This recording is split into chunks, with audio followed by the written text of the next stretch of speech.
Today, we're going to be talking about some of the FNAF fan games that took the original formula and refined it to perfection. Whether it's tighter gameplay, smarter mechanics, or unforgettable horror, these games understood exactly what made FNAF special and built on it in incredible ways. Some of these feel like the definitive versions of the classic experience, so let's get into it. Remakes of the original Click Team FNAF games, something that is definitely pretty popular within the FNAF community. However, how many of them can you name that are actually memorable? FNAF 1 Remake, FNAF 2 Reimagined, Hopeless Pursuit? Sure, those are all titles that are definitely memorable for one reason or another, but the game we're going to be covering today I feel is very memorable. A game I only discovered recently and I really enjoyed. Today, we'll be talking about Five Nights at Freddy's Legacy, a recreation of the first FNAF game with so many changes, it's hard to tell that's even what it is. So strap in, because we've got a lot to talk about this time around. Join me today as we clap our cheeks into the world of Five Nights at Freddy's Legacy.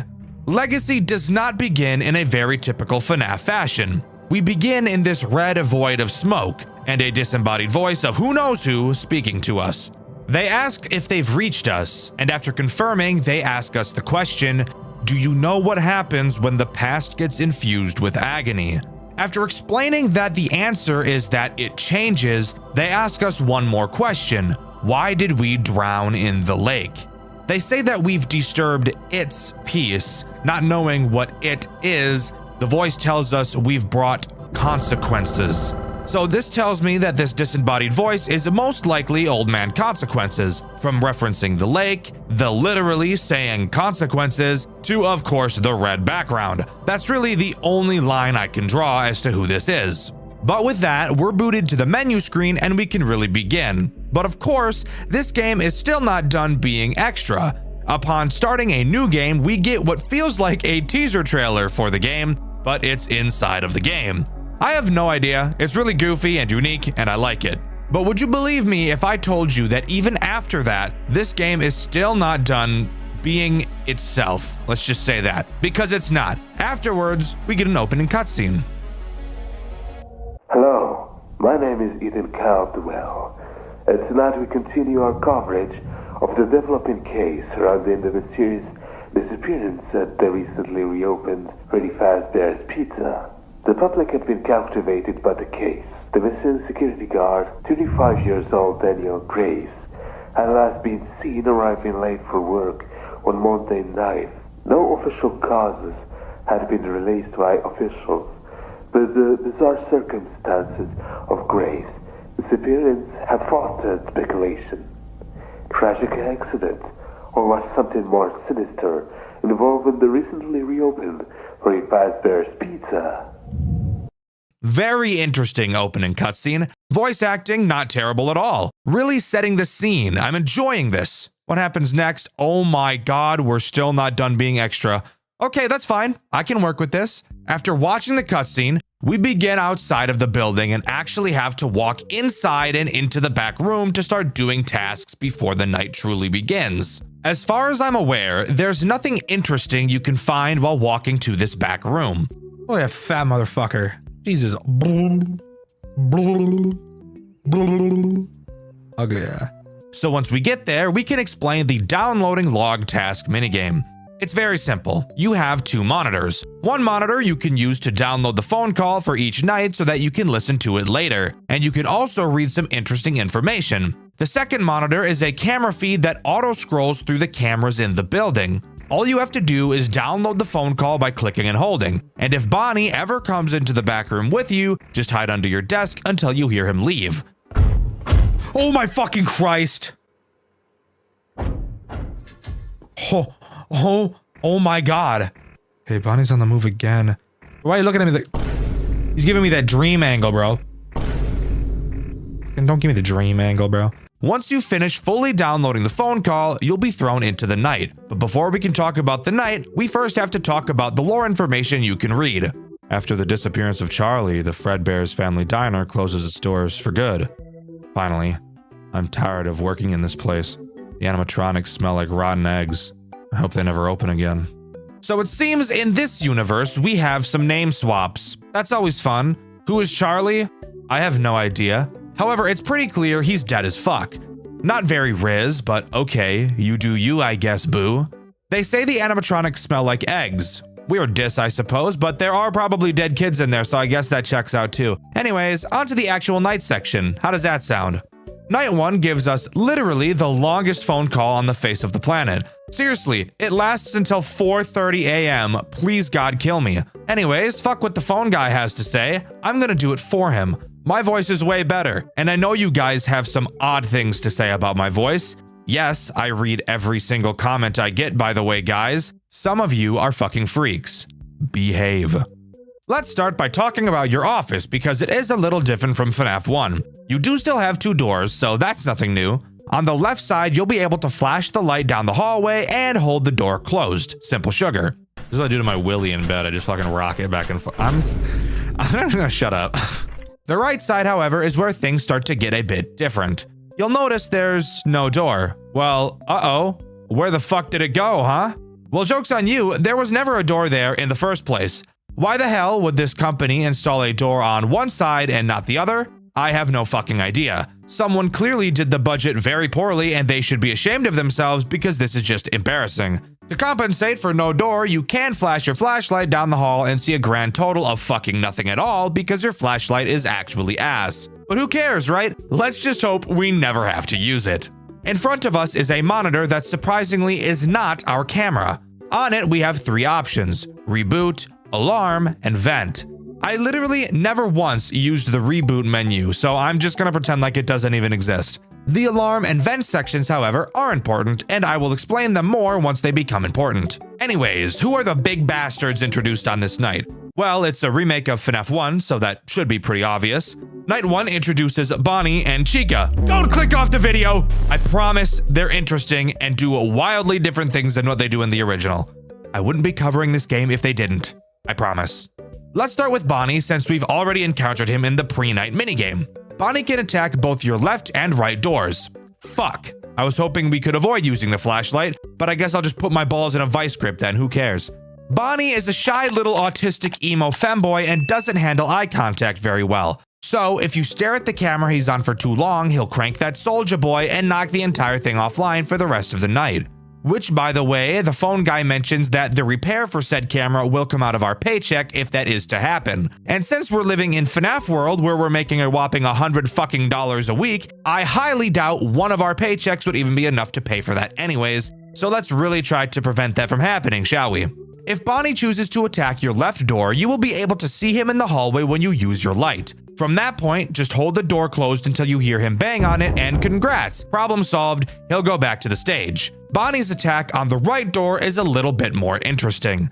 When Bonnie gets to the right door, he will literally enter your office, which is just not a fun sight at all and will in fact make your blood pressure spike to 168 in a fraction of a second. Once he's in your office, you'll have to use the alarm system to make the loudest fucking noise of all time. And when you do, he'll run away because it's too loud and overstimulating. And remember, he's a little autistic, he's sensitive to sound, so you're really just bullying an autistic kid. That's not very epic, but do what you gotta do, I guess. Chica, on the other hand, also has 2 means of attacking you.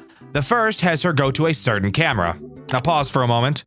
I want you to take a look at her belly and tell me, what camera do you think she goes to? If you said the bathroom to shit, I'll give you half points because she does travel through the bathroom. Chica's looking me in my eyes. Look at a cupcake. Look at a cupcake, bro. Look at his eyes.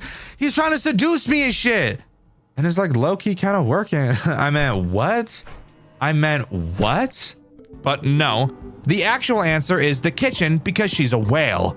If she's in the kitchen, you will have to use the bell button to scare her away. If you're wondering why the sound of a bell that signifies that food is ready would scare a hippo who eats for a living away, the answer is because she gets scared that the food has already been served in the dining room and she's really scared that she may have missed it and maybe the kids in the dining room have already started eating, but she actually has a rule in her house where nobody is allowed to eat until she's full, except spoiler alert, roly-poly ass chicken bitch is never full, so all of the kids starve and die. Anyways, move.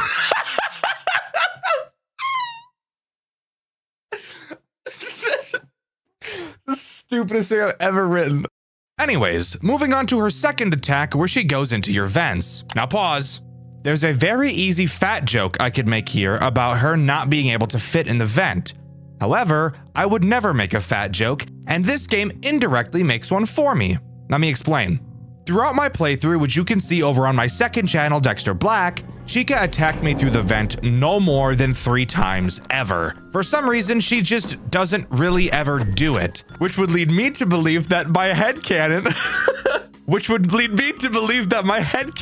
that she's such a fat bitch. Which would lead me to believe that my headcanon that she's such a fat bitch that she's too scared to try and move through the vents would be correct. If you want to hear my alternative headcanon as to why she doesn't attack through the vents, even though she's programmed to, it's that she'd much rather go to the kitchen where the food might be. Pig-ass fucking robot bitch. Anyways, if she does go through the vent, she'll make a sound cue, and all you have to do is use your monitor to seal the vent until you hear her leave. But hey, not so bad. Pretty easy to understand overall. With that, we complete night 1 and can move on to night 2. But of course, before we can start night 2, we have a pre-night phone call to download. Fuck actually talking about the minigame part, it's literally identical to night 1, and the remainder of the nights are as well. But we can of course talk about the lore we can read during it. Finally got the job here at this new Freddy's location. I can't wait to start tinkering around with those animatronic models. They're supposed to have this new advanced free roam mode? Crazy technology. This message seems to be coming from a possible new hire technician designed to work on programming the characters. In the night 1 phone call, the phone guy mentions that the characters were specifically programmed to walk around at night to stretch their legs. So maybe this guy is the guy that chose to make that decision, even though there's literally no need for it whatsoever. This guy just seems like the type to get way too excited over his interests. He probably has a pony jar, I'm just saying. Night 2 begins with the phone guy talking literally as long as he fucking can. This phone call lasts until 2:50 a.m. So that's just awesome. Anyways, who gets introduced on this night? Well, slow your roll, fucker. There's 2 things about the cameras I want to talk about first. The first is that during this phone call, the phone guy mentions that William disabled the backstage camera. However, when you go to check the backstage camera, you'll see that it works perfectly fine. So I don't know what that guy was talking about. The second thing is that Bonnie destroyed the kitchen camera, so you're stuck listening to be able to tell if Chica is there or not. Hooray! I love life. That's a lie, I don't. Anyways, back to who gets introduced on this night. Well, guess what? It's nobody.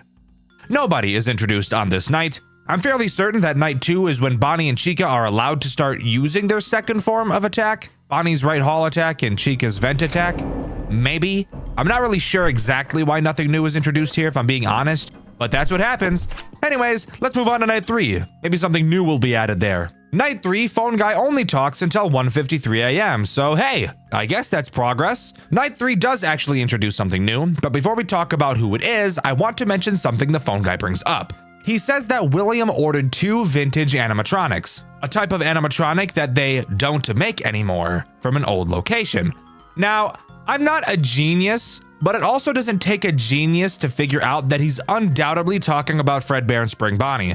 He says they won't need any repairs, so that means they're working exactly as intended and there shouldn't be any problems with them at all, right? Anyways, night 3 introduces Freddy, and a mechanic that makes me want to stick a push pin in my testicle, pull it out, and slowly squeeze all of the various juices out of it. Freddy stays on stage for a majority of the night. However, whenever he damn well pleases, he will choose to leave with a sound cue. When he does, you will have to find him on the fucking cameras as he teleports to a random one. God damn, guys, I'm getting real sick of this mechanic, you know that? Anyways, luckily, Freddy can't go to literally any camera. He can only teleport to the backstage camera, the arcade camera, the dining hall camera, the restroom camera, or the entrance camera. Basically all the fucking cameras. Once you find which camera Freddy went to, all you have to do is use a camera flash to send him back to the main stage. I know I haven't talked about the camera flash yet, but this is really the only occasion you ever use it. So I thought, why bring it up earlier? Anyways, let's move on. You don't need to hear me explain my thought process for pacing while I script. Let's continue. Actually, now that I say let's continue, I'm noticing that's the only thing night 3 introduces, so we should probably move on to night 4. But hold up! After beating night 3, we actually get a post-night 8-bit minigame. And this is actually the only post-night 8-bit minigame throughout the whole game. In this minigame, we play as William inside the restaurant. Upon trying to leave the room, we're told to get what we need. After what took me probably 5 fucking minutes of trial and error, I finally found out that you need to interact with this very obvious looking present on this table. You might be wondering how it took me 5 minutes to figure that out, and that's because I tried it right away, but nothing happened. The hitboxes in this minigame are some of the most retarded, inconsistent shit I've ever seen. If I had to pick a least favorite moment from this entire game, it would undoubtedly be playing this minigame. Anyways, after opening the gift box, we get a knife and can exit the back room. Outside of it, we find a crying child asking for his parents. We tell him we know where his parents are, and upon following us to the back room, we fucking murder him, smiling the entire time. What if I just don't? Can I just choose to like not do that? Maybe that's a crazy ask. Okay, I have to. Damn! Based. Based. Everybody, it's based. Based and rizzed. Based and riz, bro. Anyways, on to night 4. Night 4 has the phone guy relapse and completely break all of his progress he's made so far as he yaps until fucking 4:06 a.m. Jesus Christ, bro. There cannot be that much to talk about. And in truth, there really isn't. 80% of his phone calls are made up of awkwardly laughing at the unfunniest joke you've ever heard really slowly, and then pretending like the joke he said he didn't even say. Interesting. Let's just say the camera now has a new perspective on the floor tiles. Oh. Yeah. Yeah. I don't know. Phone guy is a character for sure in this game. Anyways, what's introduced? Night 4 introduces one new threat, that being Foxy. The final threat this game introduces, actually. And if you know my videos, you know I'm fucking lying and we're gonna introduce some more later, but fuck you. Foxy is probably my favorite character in this entire game, having his attack act as sort of a minigame reminiscent of Five Nights at Candy's 3. Very vaguely. Foxy will slowly appear out from behind his curtains, which, in all honesty, these Foxy frames are probably the creepiest frames throughout the entirety of this game, if I'm being honest. They're not like literally scary, but the positions he's in, mixed with how large he is, just makes him feel very uncomfortable. Anyways, how does he work? After he leaves Pirate's Cove, you will be able to hear him running towards either your left door or your right door, and very intense music will start playing like it's a fucking boss fight, which I think is really cool.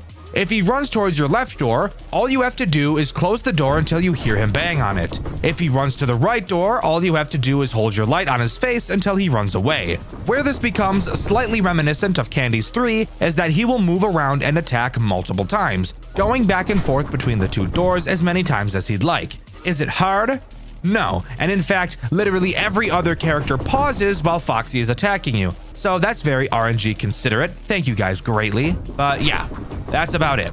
Pretty fun character overall. Gets your blood pumping a bit, especially when you hear the music that starts to play alongside it. But anyways, on to night 5. I lied. I have one other thing I want to talk about first. During the night 4 phone call, the phone guy mentions that one of the animatronics they were shipping arrived early and was like nothing that was written down to be shipped. A single endoskeleton with a weird model they've never seen before and very sharp fingers. They say they're leaving it in the safe room for now until they know what to do with it. First of all, I should mention that the safe room is a camera that you have never been able to access since the start of the game. The second thing to mention is that I'm not like an expert, and I'm really bad when it comes to the official FNAF lore, like criminally terrible, and if I'm being honest, I actually don't even like the official FNAF lore, and I haven't since Pizzeria Simulator. But that endoskeleton sounds a lot like the Mimic to me. Maybe I'm just a bit nutty, but I bet I'm not. 6 a.m., bro, let's do it. Easy peasy lemon dick.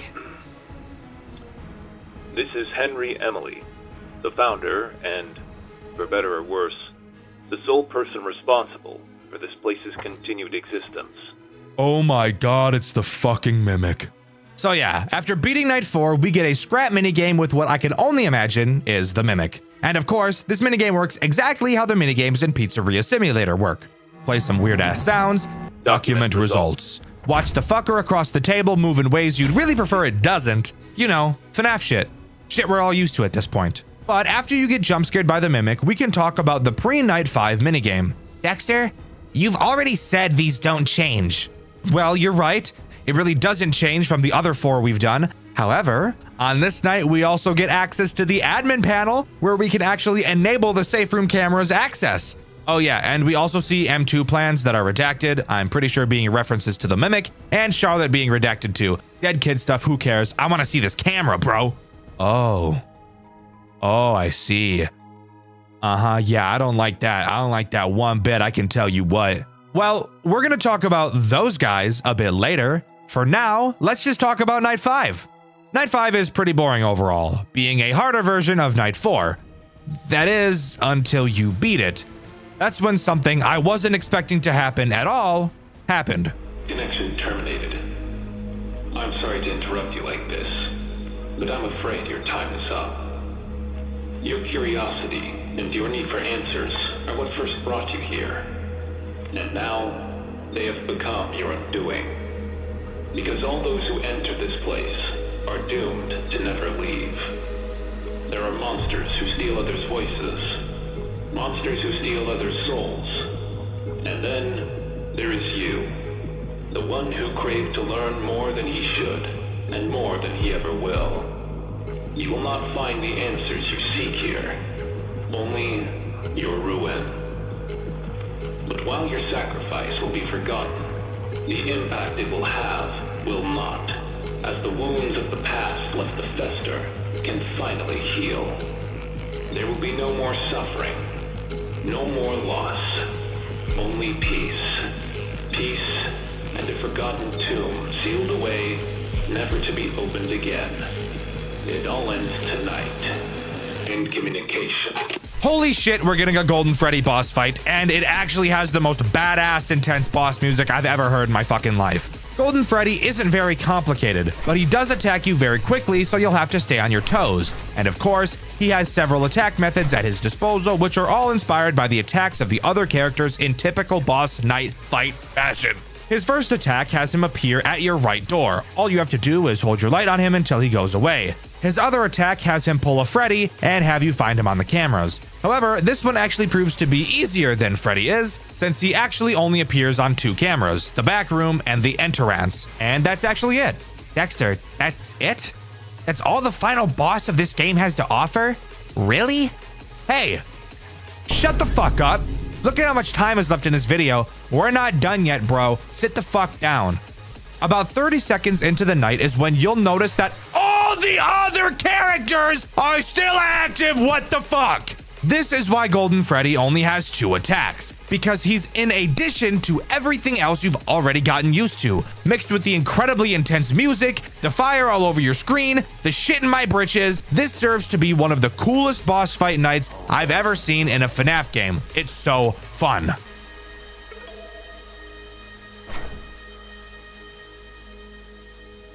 Good morning.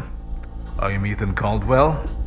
We're coming to you with breaking news. A catastrophic fire has reduced a newly reopened Freddy Fazbear's Pizza to ashes in what officials are calling a nightmare scenario.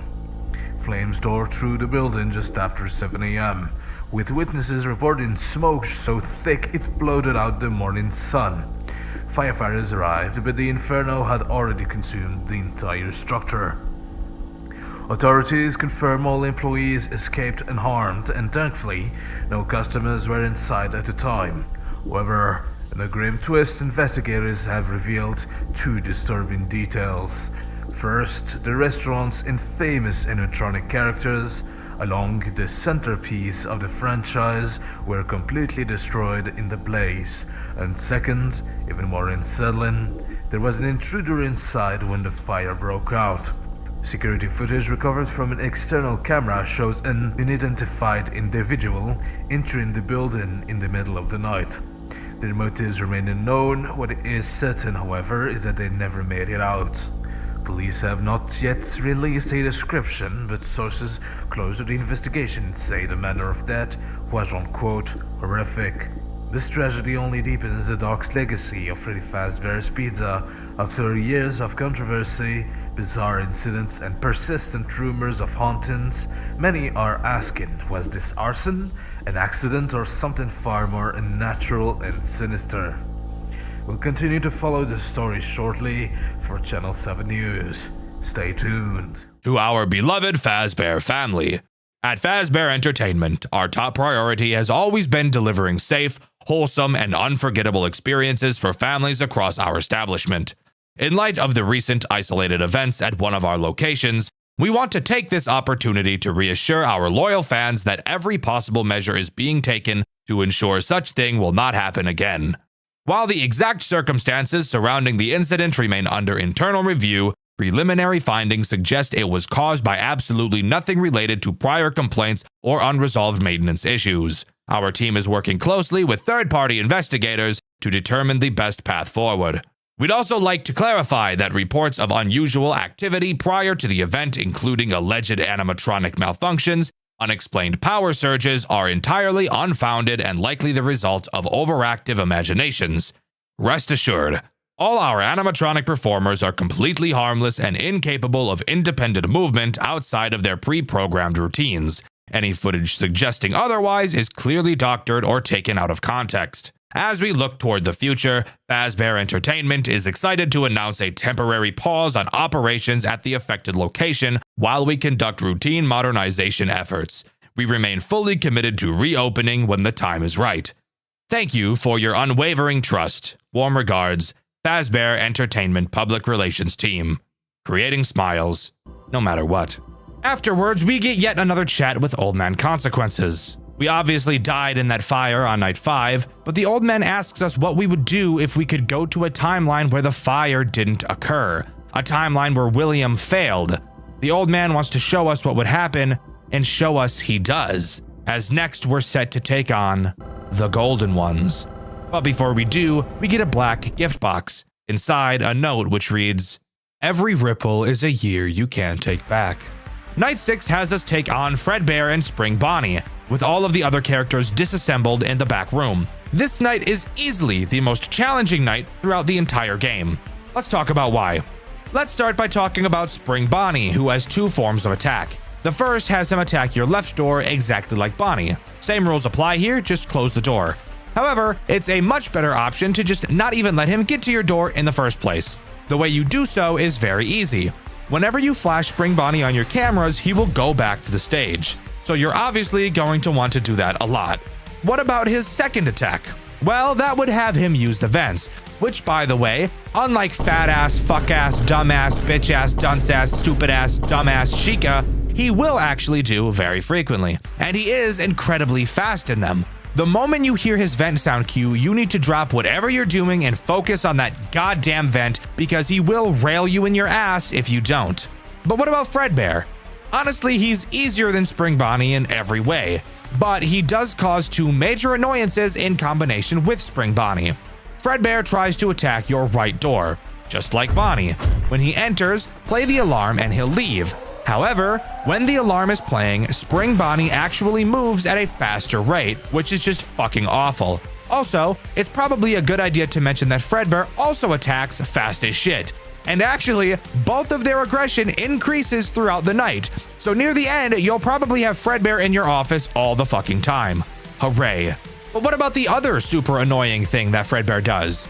Well, Fredbear doesn't like being flashed and will disable any camera that you do flash with him on it, requiring you to reboot, which takes forever. The problem?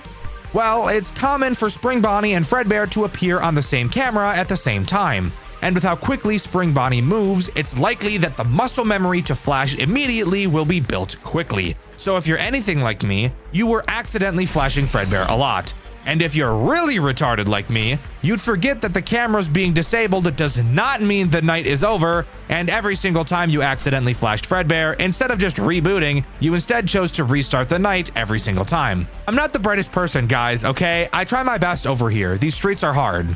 Even though these 2 characters together don't have many ways of killing you, this night is still incredibly stressful, mainly with just how fast these 2 get in the final hour. However, something about this night, and this entire game in fact, is that I honestly never once felt like RNG was a factor at all. And that's rare. I play FNAF games for a living, so I see a lot of them. And never once have I played a game that really felt like there was no RNG at all. And I honestly think that's one of the coolest things, ever. But if you can keep your composure long enough, you'll complete the night and get to watch this super awesome tape.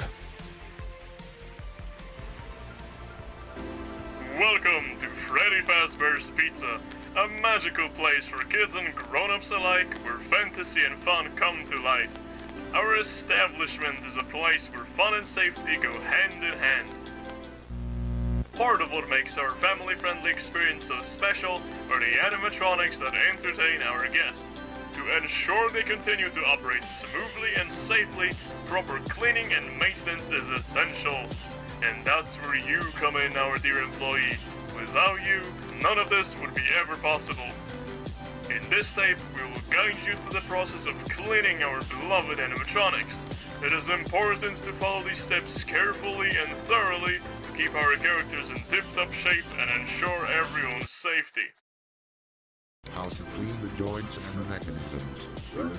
First of all, you will need a soft brush, a mild cleaning solution, and a dry towel. Avoid using any harsh chemicals as they can damage the animatronic suit. Using said soft brush, carefully clean the joints and mechanical parts while avoiding any visible human remains. Human remains, human remains, human remains.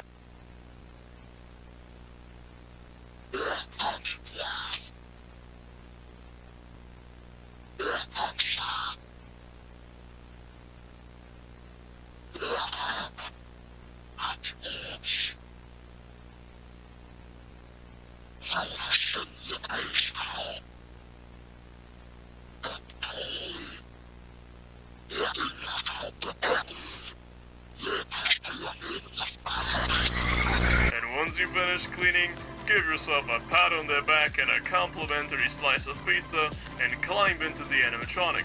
This really makes sure that it's ready to entertain our guests again.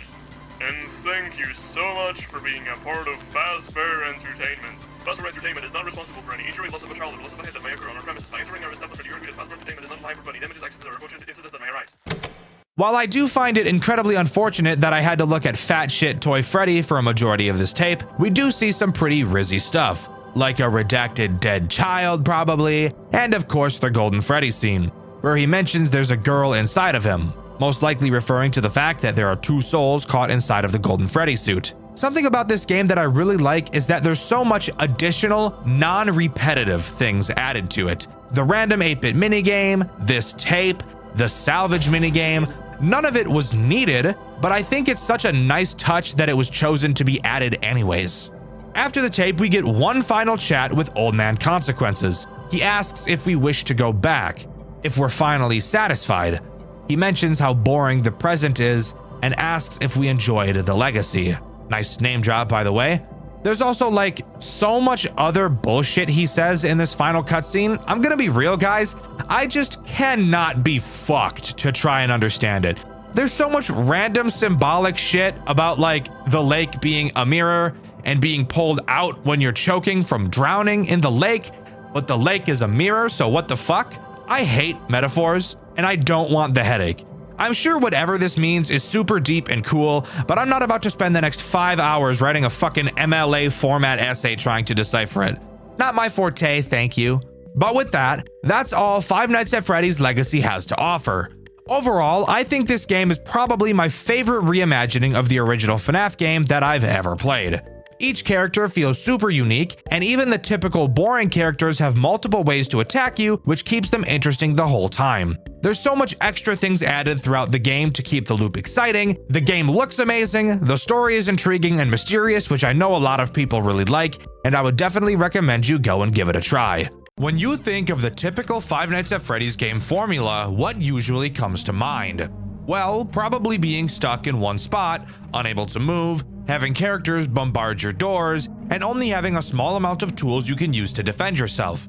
Occasionally, we'll find a fan game that introduces an interesting new mechanic. And of course, every now and then we find a free roam FNAF game that really, most of the time, feels like its own game that just uses FNAF characters. The game we'll be talking about today takes the FNAF formula and completely flips it on its head, giving you the opportunity to decide how long the nights are, and even introducing useful upgrades along the way. The game we'll be talking about today is Tealerland, a game I've been asked to talk about quite a few times, and a game I actually intended on covering sooner, but due to a bunch of other interesting fan games I've wanted to talk about, I've just been pushing this video off. But today, here we are to talk about it. So strap in and join me as we dive into the depraved world of Teelerland. Teelerland begins by putting us in the shoes of David Artell. Years back, us and our brother opened an amusement park called Teelerland. After a few years of running, the park shut down and Teal and David went their own separate ways. Years after the shutdown, we get an unexpected call from Teal.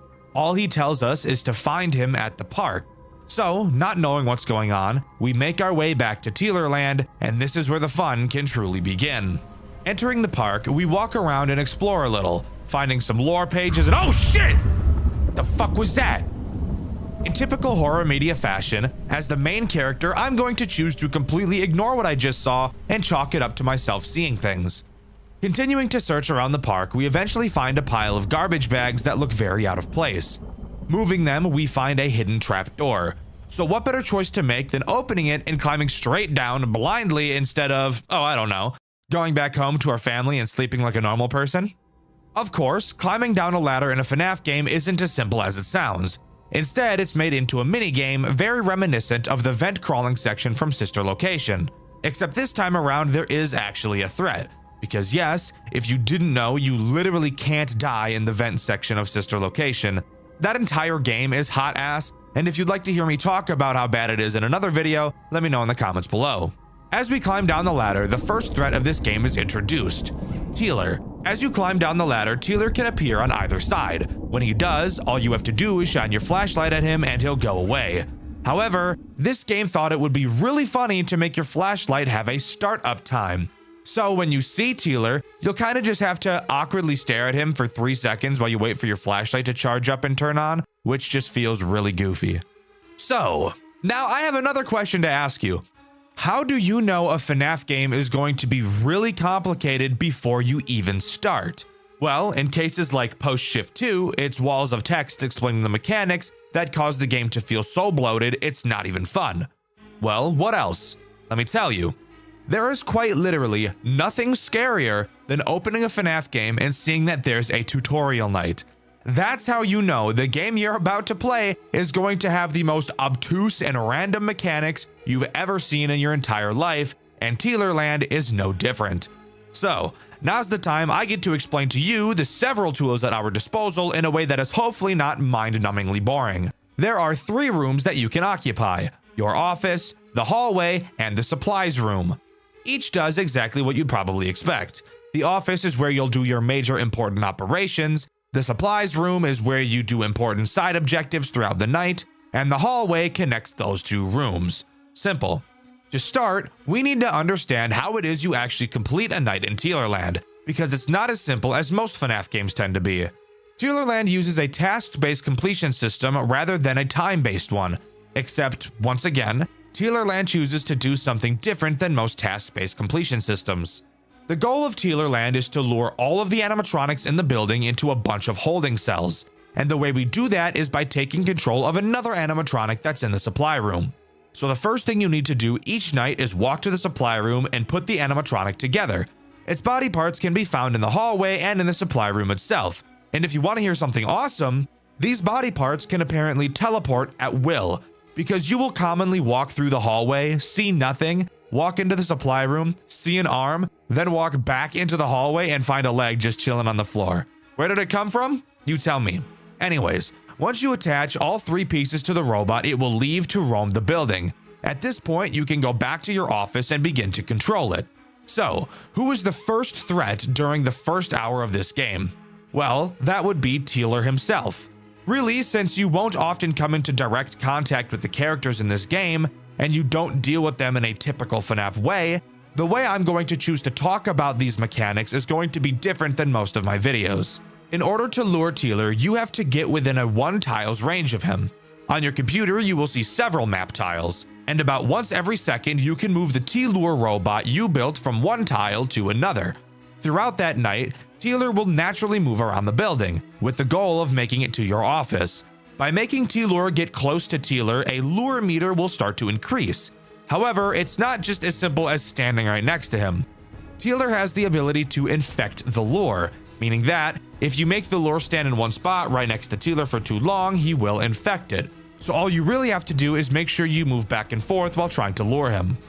If Tealer does infect your lure, you'll have to go back to the supply room and hack the firewall of the robot, I think.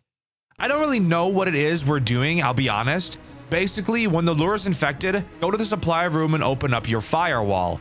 Inside, there will be a list of files with one of them infected. You can tell which one is infected because it will have the prefix Zanny_. All you have to do is click on it and boom, you'll be able to control the lure again. Anyways, back to luring. Once Tealer's lure meter is completely full, he will begin to chase your lure. This is when you need to get Tealer to one of the holding cells and lock him inside. Once you've done that, you can safely check off your to-do list and end the hour. But before we can talk about ending the hour, we have a few more important things to talk about. The first of which being your health. No one character alone will be able to end your run in one jump scare. Each character has a certain damage stat, and they will deal that number of damage to you upon jump scaring you. Typically, it's 2 jump scares and it's game over. However, you do have a med kit inside the supply room, so if you ever get injured, just go there and do like the protagonist from Resident Evil and fix your injury with a bandage. So that brings up the question, how do the animatronics actually damage you if you're constantly moving them around? Great question. As I've already said, Tealer's main goal is to get to your office, so you'll commonly find him moving to the bottom of the map, as that is where the hallway to your office is located. If he gets to your hallway, your lure won't be able to reach him, and you'll have to defend yourself to make him enter the main room once again. You do not want to encounter Tealer in your hallway. So, if you suspect he's there, before you walk into the hallway, you can look through the keyhole of the door to your office.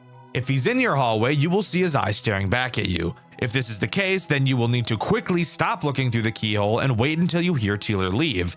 If you walk into the hallway or stare at him through the keyhole for too long, then he'll grip your hips and make you bounce on a crazy style. One last thing to note about Tealer is that he is the slowest character to lure, making him by far the most annoying character we'll deal with throughout the game. With enough effort, you can take control of anything. An ability far more powerful than any other.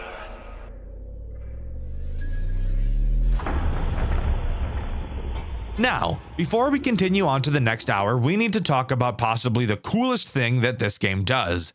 Tealer Land has upgrades that you can unlock and equip.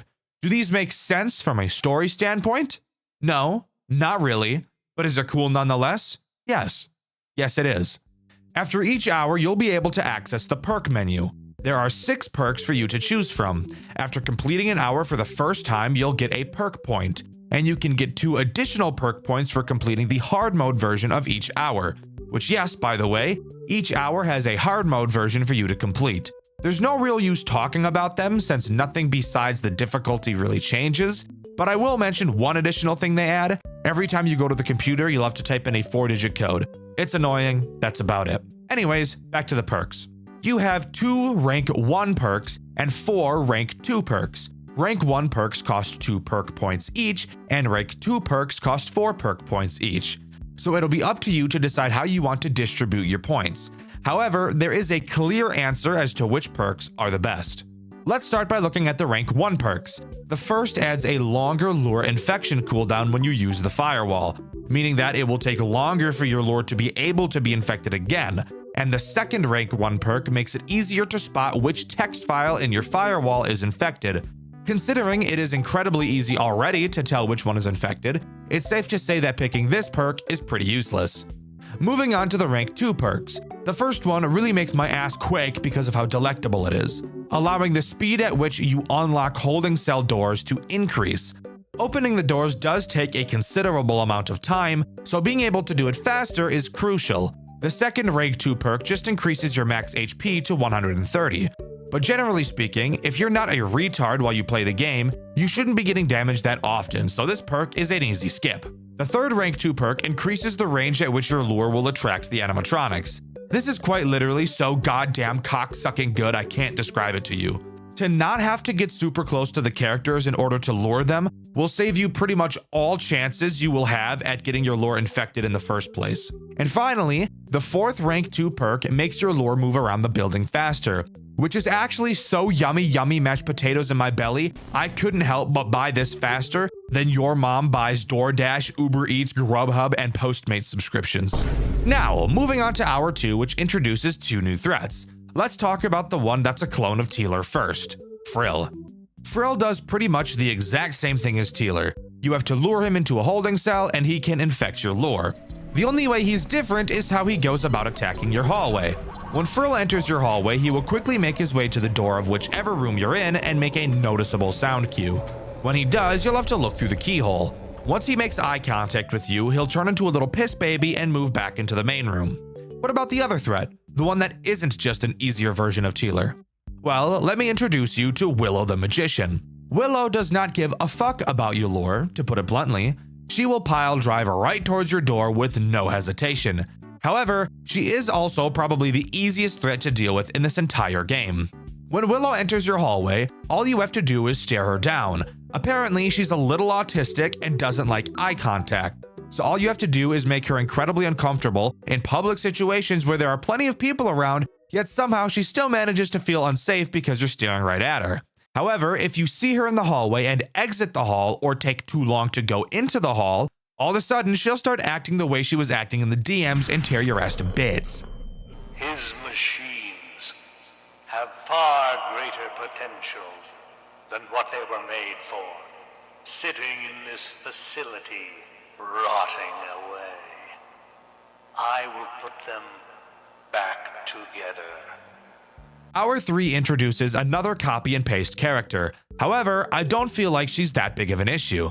The character in question being Tacy. Tacy is quite literally identical to Frill. She must be lured into a holding cell, can infect your lure, and is even dealt with in the hallway in the exact same way. The only major difference is that she's a lot quieter.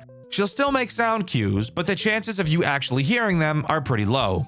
This night does really start to bring into question how hard this game has the possibility of being. Since we obviously can't lure all 3 characters at the same time, it is very likely that at this point of the game we will pretty consistently have someone in our hallway. And with 2 of these characters requiring us to stare at them through a keyhole to deal with, it makes it a hell of a lot more likely that Willow will plow us in the ass. However, I do need to give Teelerland credit where credit is due. Although this game may sound like it can be incredibly unfair, this is honestly one of the most enjoyable FNAF experiences I've ever had. Even at the few frustrating bits I had, which you can see over on my second channel, Dxtr Black, I still found myself excited to play the next hour, and even found myself really wanting to complete the hard mode versions of the night, both to unlock the points and perks, and because it's genuinely just a super fun gameplay loop. Don't mind if I do. Done.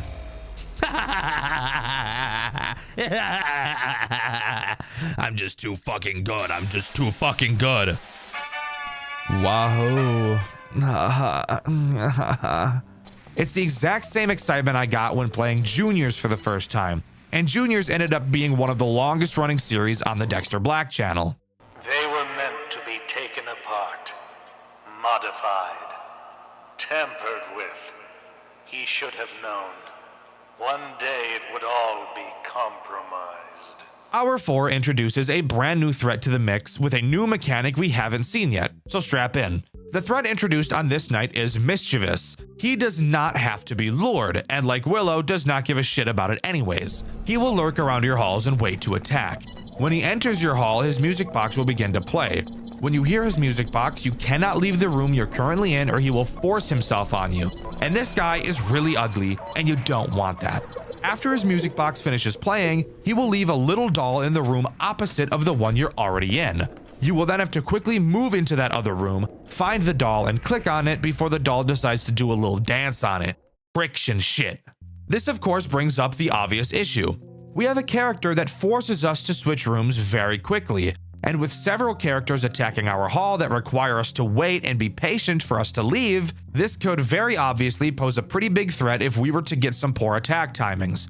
Once again, really showing how difficult, annoying, and RNG-based this game can be. One more step until the plan is complete. The clock is ticking. Night 5 introduces nothing new. However, there is a very, very crucial mechanic I forgot to mention so far. Something that will make your dick hurt, because it certainly made mine hurt. Earlier in this game, a new mechanic was introduced, your generator, which adds a power system to the program you use to control your lure robot. On the map, you will be able to see where the generator is, and you'll also be able to see how much percentage it is at. You obviously don't want that meter to drop down to 0, so how do you fill it? Well, that's pretty simple. At the beginning of each hour, along with the generator, some fuel will spawn somewhere randomly on the map. And when the generator gets low, you'll have to use the lure to go get it and refill the generator. This isn't a hard thing to do by any means, but when you're also trying to juggle everything else that's going on, which, trust me, there is a lot of, this will very quickly become something you dread doing. It is complete. I've fixed them. I have made them perfect. They are all together now.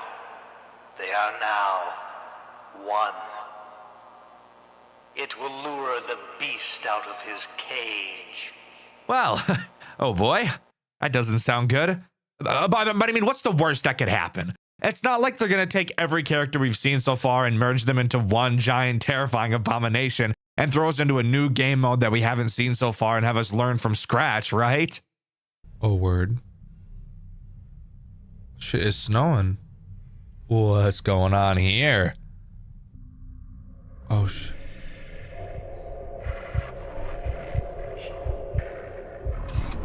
Something tells me it is most certainly not. Okay, what the hell did I just see? What the fuck is that? Okay, so shit. That's exactly what's happening. Well, what do we have in store for us this time? For some reason, we're in a fucking dank cave. Not really sure why, but we are. And on top of that, there's a computer down in this cave. Again, not really sure why, but we roll with it, I guess. The goal of this finale hour is to destroy what this game calls Deterrent, which, yes, is every single character we've seen so far merged into one giant terrifying abomination. The way we go about destroying this thing is actually pretty cool and does literally feel like a boss fight, unlike most FNAF games that introduce boss fights. To start, let's talk about how Deterrent attacks, as it's pretty simple. There are two entrances to the room you're in behind you. Occasionally, you'll be able to hear him approach you from behind, and when he does, all you have to do is whip around and hold your flashlight on him. Which, yes, by the way, does have a battery life, so that's fun. Anyways, now to how we beat him. On the computer, we can see 4 rooms. Each room has a generator in it. When you hold the generator down, it will start to charge up. When it reaches 100%, it will explode. I'm sure you can see where we're going with this. You'll be able to see the deterrent moving around on the map. However, while you're charging a generator, for some reason, you go blind, which serves to make it more difficult to track deterrent, but also just literally makes no sense from a gameplay standpoint. But regardless, once you have a generator almost full, you will need to open the door to the generator's room. This will make the deterrent enter the room, but he won't stay in the room for very long, which is why you should already have the generator borderline completely charged by the time you invite him in. Obviously, once he's in, blow that bitch sky high and deal some damage. Then do this 3 more times, and congrats, you've won. Fucking moron, he did it 4 times! Ooh, what the hell? Where am I going? Oh. Yay! Hooray! Hooray! We fucking did it. Oh shit. What's gonna happen here? Oh damn. Oh.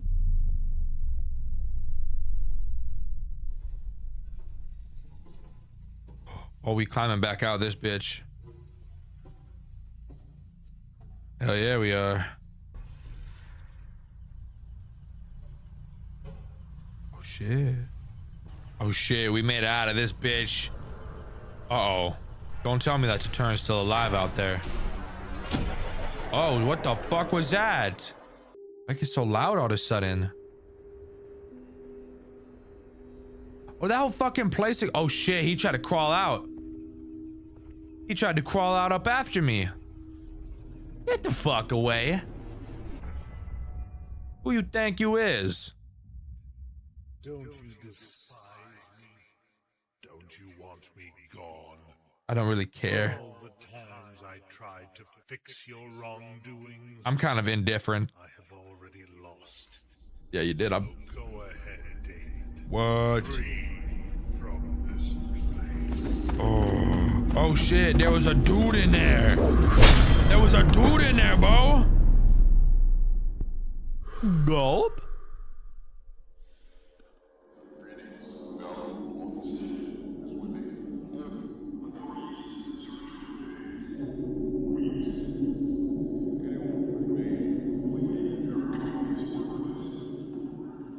Brutally slaughtered.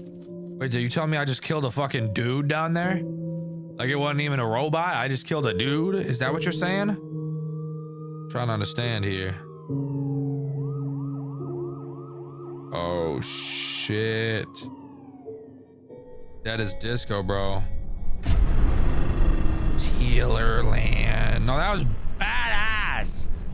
That was a badass game, bro. I can't even front with you. And just like that, we have completion. David puts an axe through the deterrent's head, and we have game over. Except one where we look like a badass. But the story of Tealerland is far more interesting than just that. It begins with two brothers, long before the lights of Tealerland ever flickered on. Teal Artel and David Artel built their company from nothing. A small business that slowly grew into something bigger, something sharper. And at the peak of that momentum, the brothers opened an amusement park attraction. Something simple, something fun, something that, at the time, didn't feel like it carried any real weight. That attraction was called Tealerland. For a while, it was nothing more than a strange little corner of the Artel brothers' world, a pet project tucked into the side of a much larger dream. Families came and went, the park buzzed with life, and nobody thought of it as anything more than a novelty. But places like this don't stay harmless forever, not when the people running them drift apart, not when one of them starts slipping into ideas that don't belong in an amusement park. Eventually, Teal and David's partnership cracked, the company fractured, and not long after, Tealerland shut down completely. No public explanation, no clean ending, the gates closed, the lights went out, and the attraction was left to rot under its own dust. When the world moved on, the Artel brothers went their separate ways. One of them tried to rebuild his life, the other vanished. Years passed before David Artel heard from his brother again. Out of nowhere, Teal reached out to him, a voice from a past he thought he'd buried, begging David to return to the old amusement park. The message didn't make sense. It didn't sound like the Teal he once knew, but there was fear in it, desperation, something that made David realize he couldn't ignore it. And so, against every instinct telling him to stay away, he went back. When David arrived, Tealerland was worse than abandoned.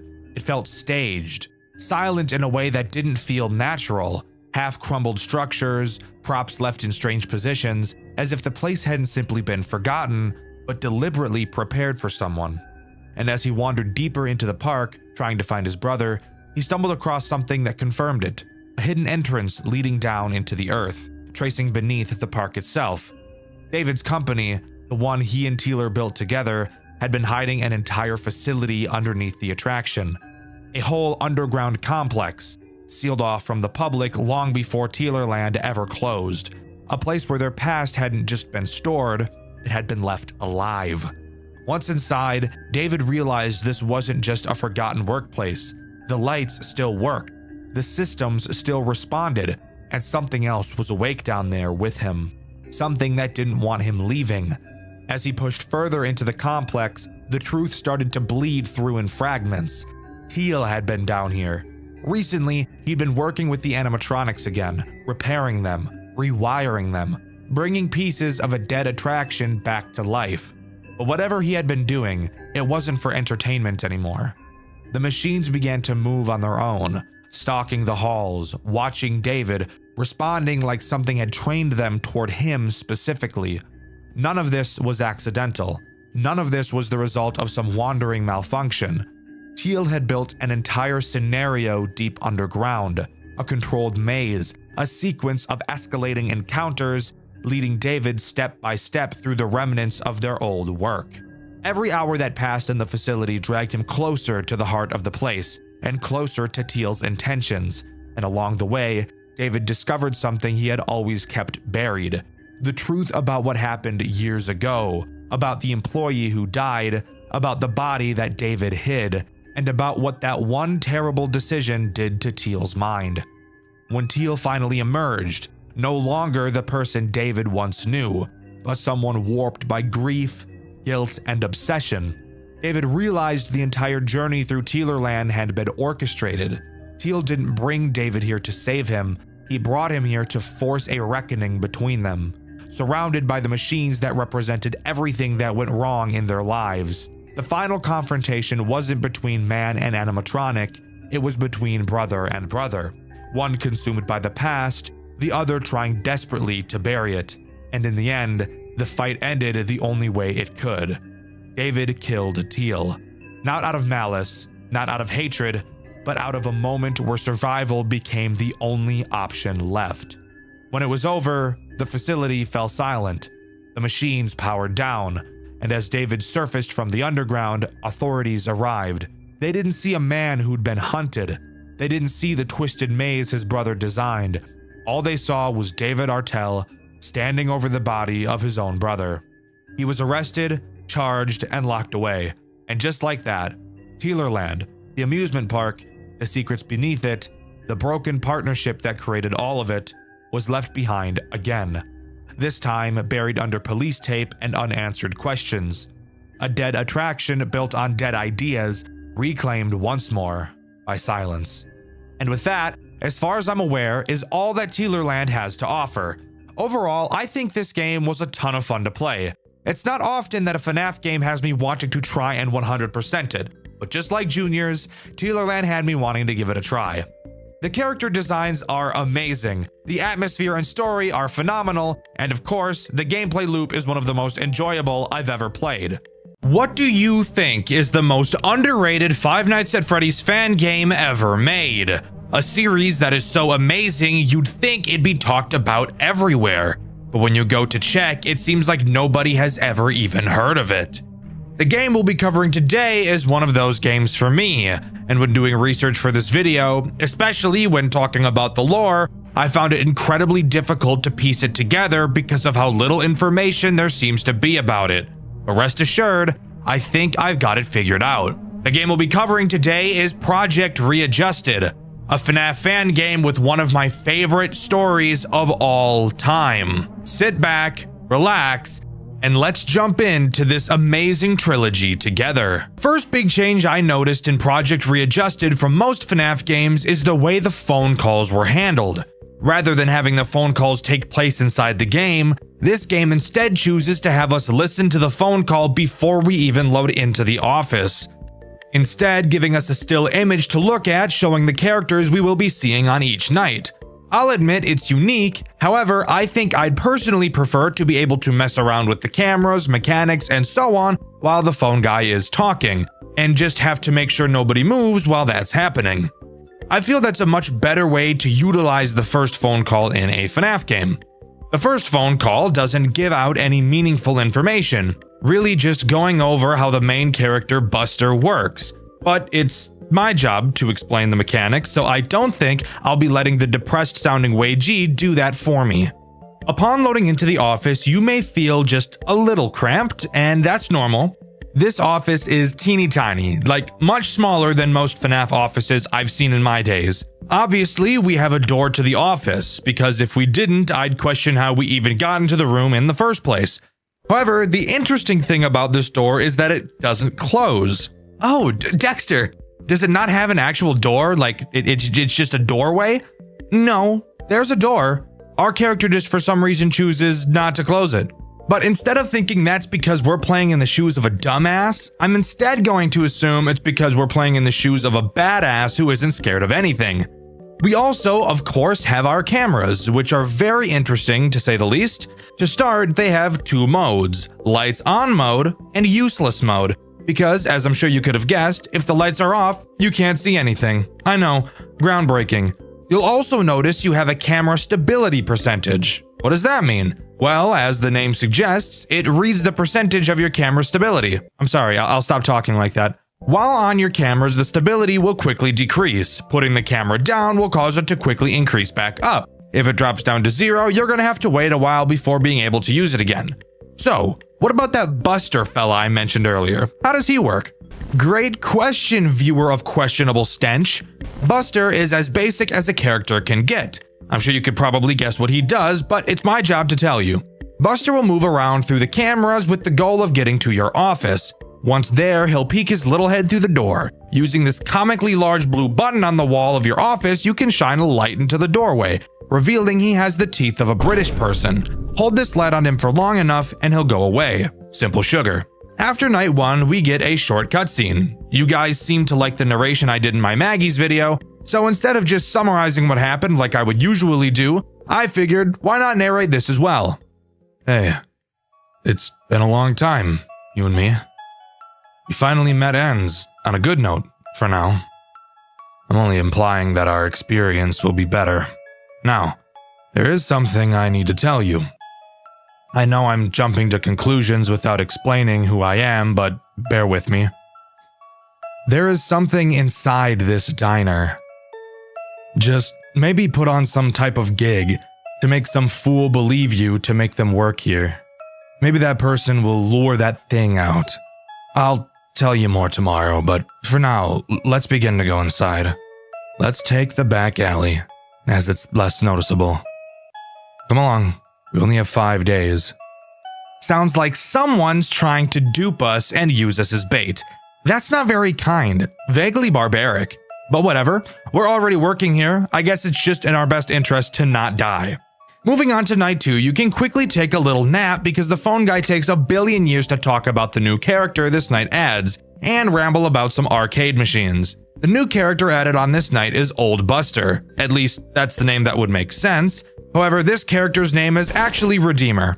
Quite literally, being an older Buster model, I can't quite wrap my head around why they chose to name him in the way they did.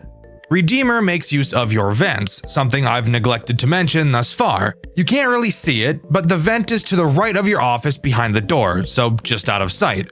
Redeemer does whatever he damn well pleases until he eventually decides to enter the vent. When he does, an obvious sound cue will play letting you know he's entered. Once he reaches your office, he'll dive in. When he's in your office, it's very important that you don't look at him. However, since the office we're in is so small, it may prove very difficult to just look away from him. So you'll have to be looking at your cameras while he's in your office instead. I guess Redeemer has the mindset of, if I can't see him, he can't see me. Stupid ass robot. This, however, may bring up a possible conflict. If your camera stability is too low by the time Redeemer gets to your office, it's safe to say that you wouldn't have a very good time. But luckily for us, at this point in the game, checking the cameras is entirely useless. So as of right now, this shouldn't be a problem. Hey, so I was looking around in these garbage bins and found a key. It's great, I know, the low effort put into protecting this place. Anyways, remember that idea I had, well, a few minutes ago? I got this one guy on my phone now. His name is Hayden Simmons. Pretty dumb fellow. I bet he doesn't even know of this place. Probably a high school dropout or a kid desperate for some easy cash. Well, now let's venture inside this establishment and set up an office for our buddy. So, we know the name of our character, Hayden Simmons. Too bad his name is one of the rhyming Aiden names, probably the worst group of names anybody could have. That's besides the point though. It seems like the building we're working in isn't even supposed to have an office. It's clear something sinister is going on here, but we don't quite know what yet. Moving on to night 3, I'm going to spare you the details and have us skip the phone call because he explains what the newest character does in an amount of time that could be an entire video by itself. Night 3 introduces Ned. Ned is ugly, like ugly as sin. He's got a face not even a mother could love. Booger-ah, boy. He will try to make his way to your office via the long hallway in the building. Unlike Buster, he isn't a complete dumbass, so the light trick won't really work on him. What will work on him, however, is the replace machinery button that I've blatantly and purposefully ignored up until this point, because explaining it earlier really wouldn't have made a whole lot of sense, now would it? Ned has multiple stages in the hallway. Every time you use the replace machinery button, he will go back a stage. I'm sure you can figure out how this works. Push him back, wait for the button to recharge, push him back again, keep him away from your office, which would in turn keep him away from your genitals. Whoopity-doo. However, this does bring up the issue of us needing to use our cameras now. So in combination with Redeemer, Ned could end up being a big problem down the road. Alright, sorry for keeping you waiting, but I had to run back to my car to get a battery for my phone.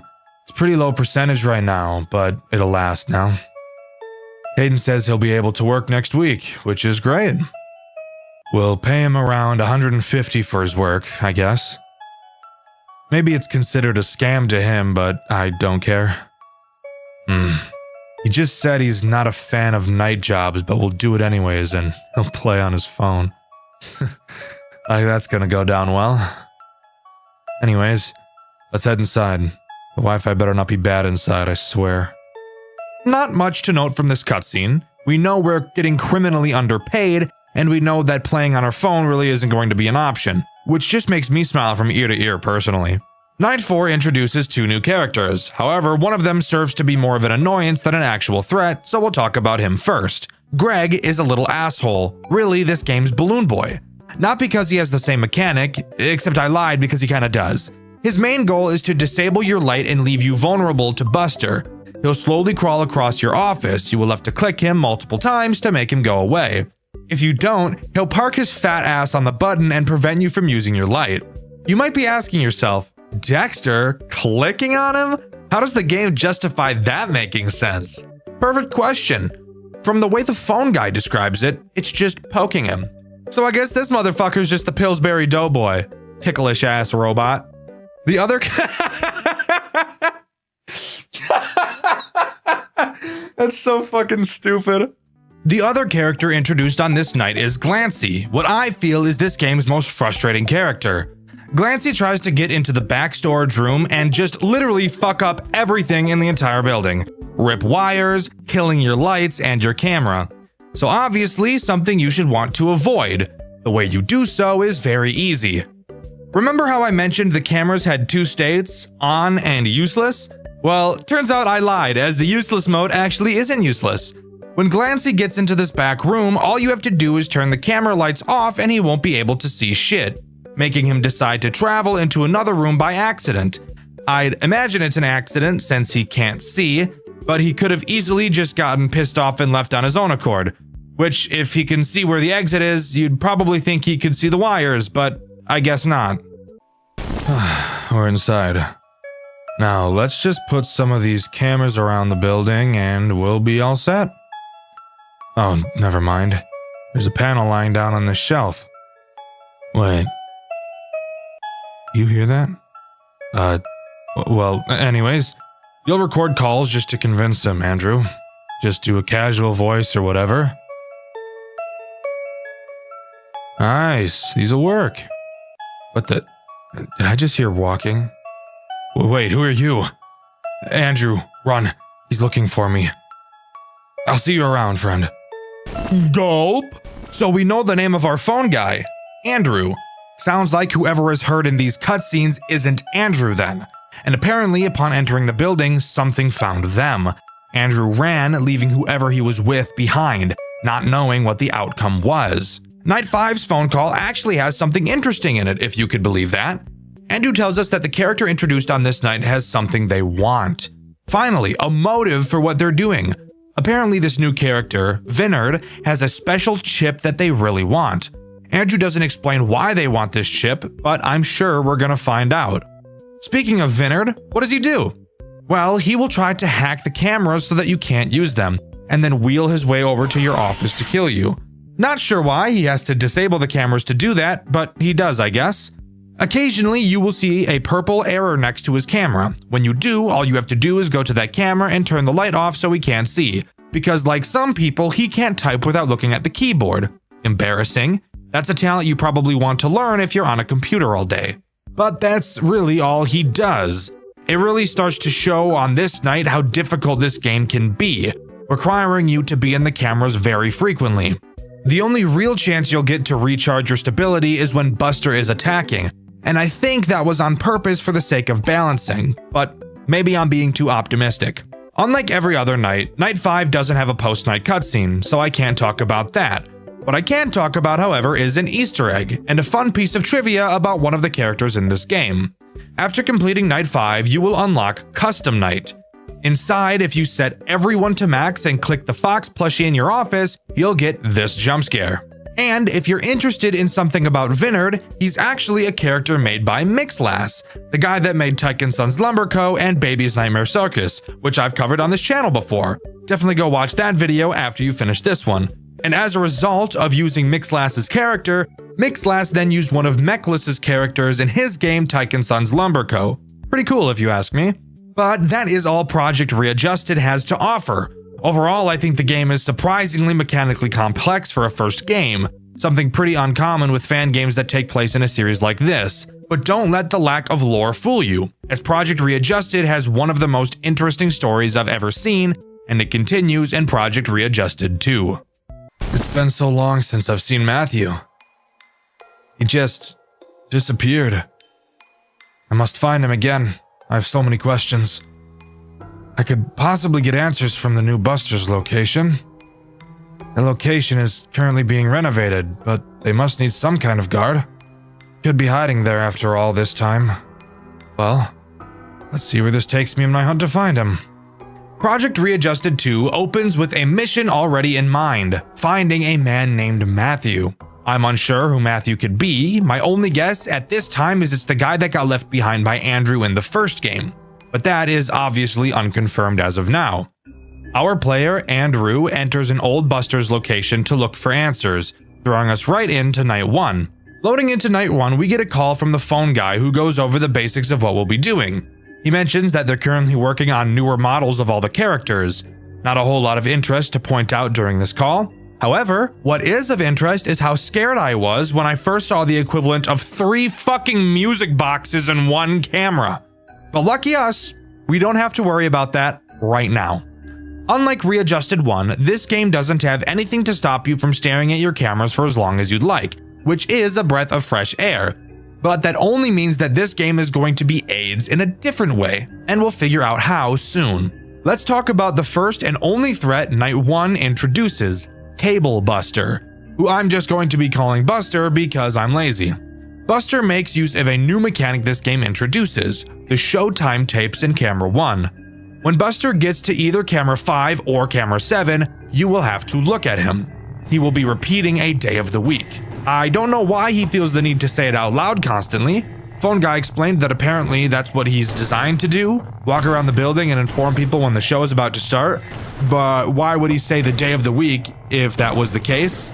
I have no idea.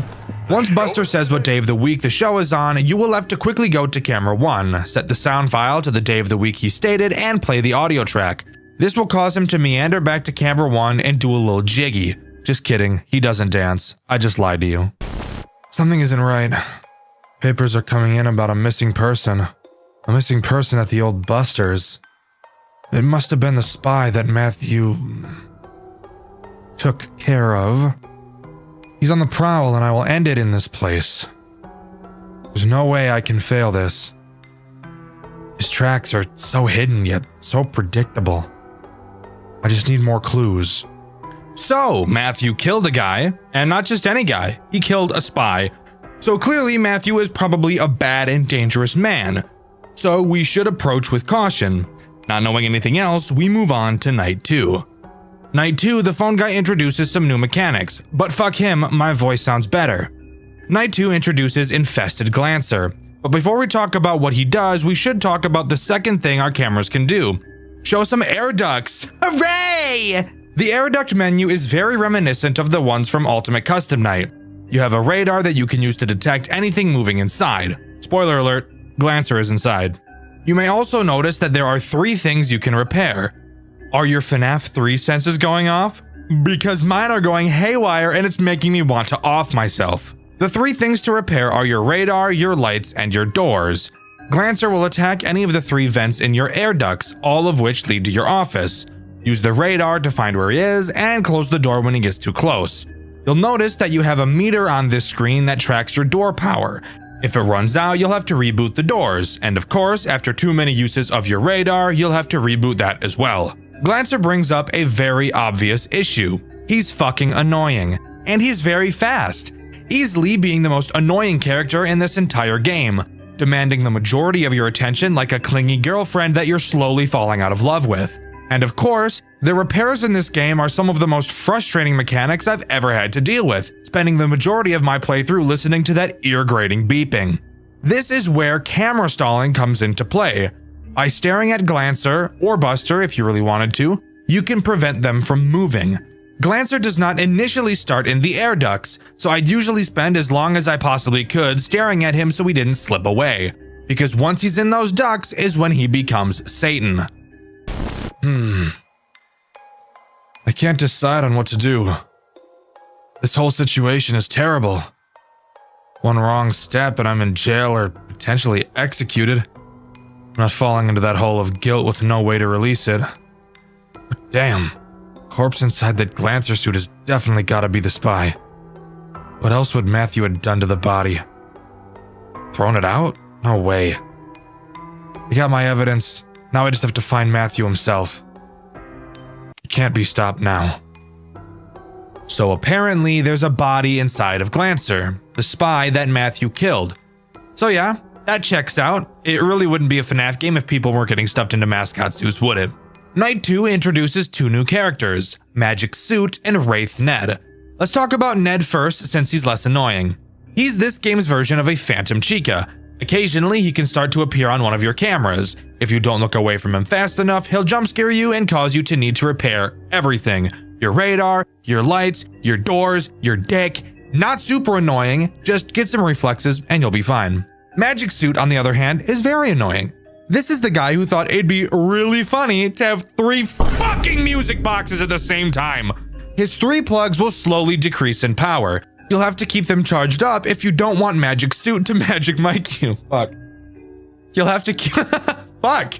You'll have to keep him charged up if you don't want Magic Suit to Magic Mic you. But in all honesty, these 2 new characters aren't even an issue. This entire game's main problem is Glancer. God, I hate him so much I could just stick a fork in my ass. That doesn't even make any sense, but irrational anger causes irrational responses sometimes. I don't know what to tell you. What the hell was that purple thing? Is the air in this place toxic? What the hell? Can't keep working here.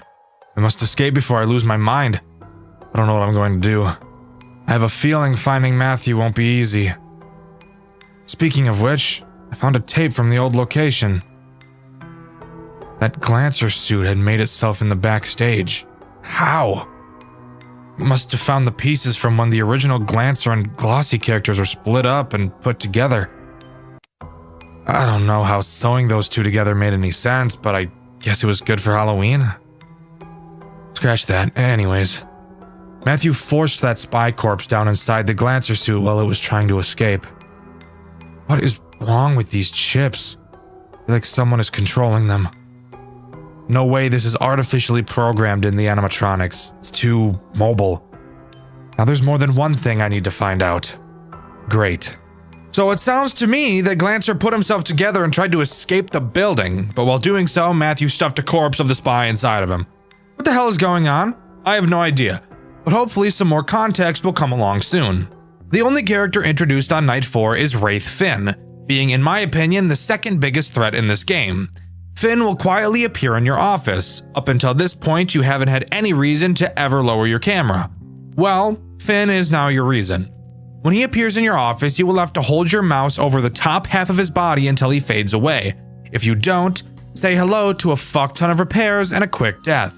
Something I find really weird about this mechanic is how it's explained in the game. The phone guy literally tells us to put our cursor over it. She said she stared at what she saw, putting your cursor right on its upper half. That's kind of specific, but whatever. Just her, I guess. Anyway, good night. I've never really seen a FNAF game be meta like this before, but I guess, how else are you supposed to explain the mechanic? I suppose you could say to stare at it, but that wouldn't indicate you need to touch it with your mouse. Overall, a very goofy introduction, and a character that I forgot about so much, I think I died to him more than any other character throughout this entire franchise. Okay, I have many questions. How did that design get into this place, and how did it just fade out of existence? It was called Finn. We never got around to finishing it. It was like Buster's pal. The head was never done, but he had his other pieces done. Although I noticed this Finn had his hands gone. This place is so damn weird. This place is so damn weird. Alright, so really nothing interesting said there at all. Finn was supposed to be Buster's friend. Buster is a fucking robot. He has no friends. Moving on to Night 5, as it should be much more interesting and hopefully have a more interesting post-night cutscene. Night 5 introduces the last threat this game has to offer, Wraith Vinard.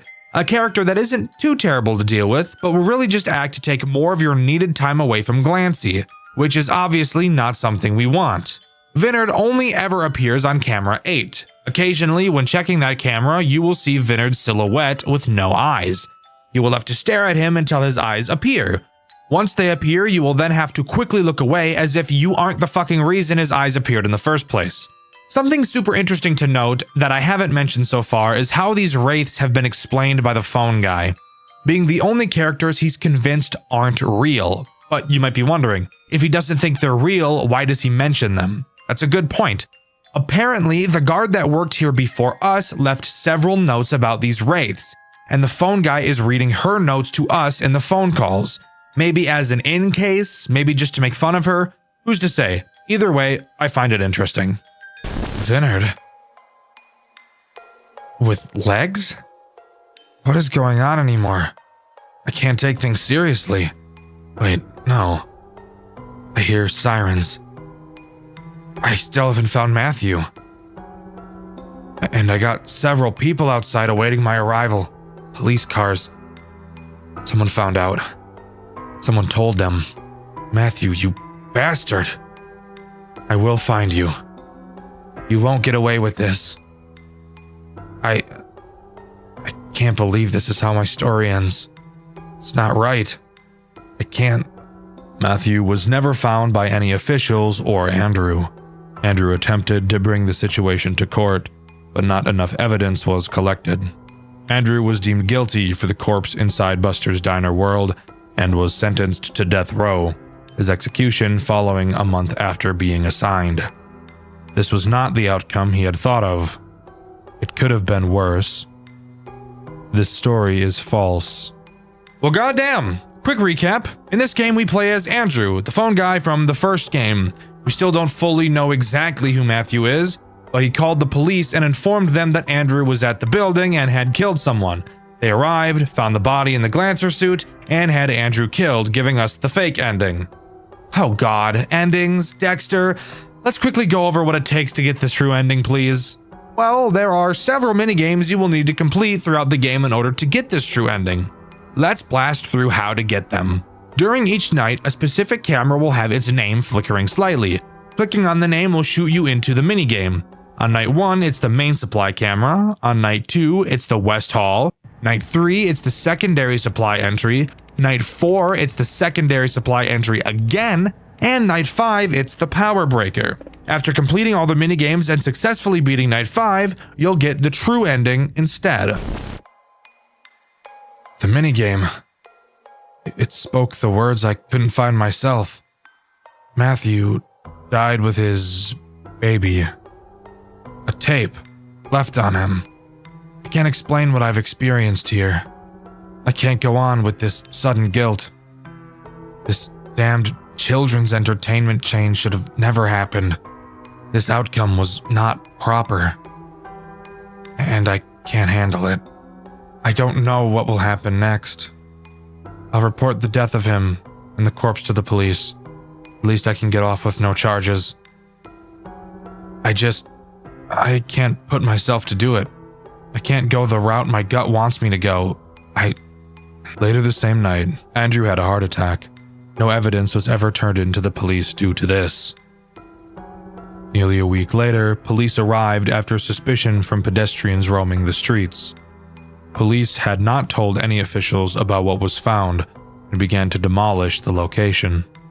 Andrew's story is over. An ending to a tragic story. There are no solutions to the problem. Diner World Entertainment was shut down immediately and ran out of business, seeking a new opportunity to reach into kids' hearts. This is the true story. Well, goddamn! Turns out it didn't matter what he did. Andrew still died, and no word of Matthew was ever heard from the police. We just can't win, can we? Well, luckily for us, this storyline does continue, and even more lucky for us, it continues in the best game in the series, and arguably one of the most creative FNAF games ever designed. I know who you are, Andrew Vargas. I've seen your name in records before. I know what you're doing. You want information. Lots of it. I'm no provider, but I can lead you to what you want. I know that man, Matthew, has been nothing but a mystery to you. His image is shrouded in a dense fog that your gaze cannot penetrate. But you want to break it, do you not? You can either go the full walk or fall short. There is no try this time. All the information you want to grasp so badly can be obtained. All you have to do is satisfy us. There are 3 captives full of knowledge below the storage facility. Treat them to our satisfaction, and they will live out to the 5th and final day. On that day, they will be free. They will be able to tell you all that they know. This is what you want, right? The data you seek is waiting for you. And here we are! Project Readjusted 3, the last game in the series and undoubtedly the best. This opening cutscene throws us right into the world of this twisted game. We play as Andrew. That might seem a bit confusing since Andrew died in the last game. But guess what? Apparently, both of the fucking endings weren't real. So what the fuck? I'm not joking, by the way. I'm being completely serious. Both of the endings in the second game aren't real. The true ending isn't real. Both the fake ending and the true ending both didn't fucking happen because it takes place before this one. So like, what the fuck was that all about, huh? Anyways, we're not sure who was speaking to us in that cutscene, but apparently there are 3 survivors that have all the information we need to solve whatever is going on with Matthew. And with that, we're tossed into night 1. This game does progress based on objectives instead of time. But rather than a game like Pizzeria Simulator where the tasks you have to complete are mind-numbing, the task in this game actually requires a small bit of brain power and is truly one of the most creative takes on a FNAF game I've ever seen. We're tasked with protecting these 3 captives. In the cameras, you'll be able to see 3 rooms. Each of these rooms holds one of the captives. You can keep track of their stats at the bottom of the monitor, see how much hunger, thirst, and satisfaction they're all at. Note how much supply you have. Your goal throughout this night is to send these captives shipments of food and water. Then, once they're all satisfied, the night can end. When you open the gate, food and water will slowly be dispensed.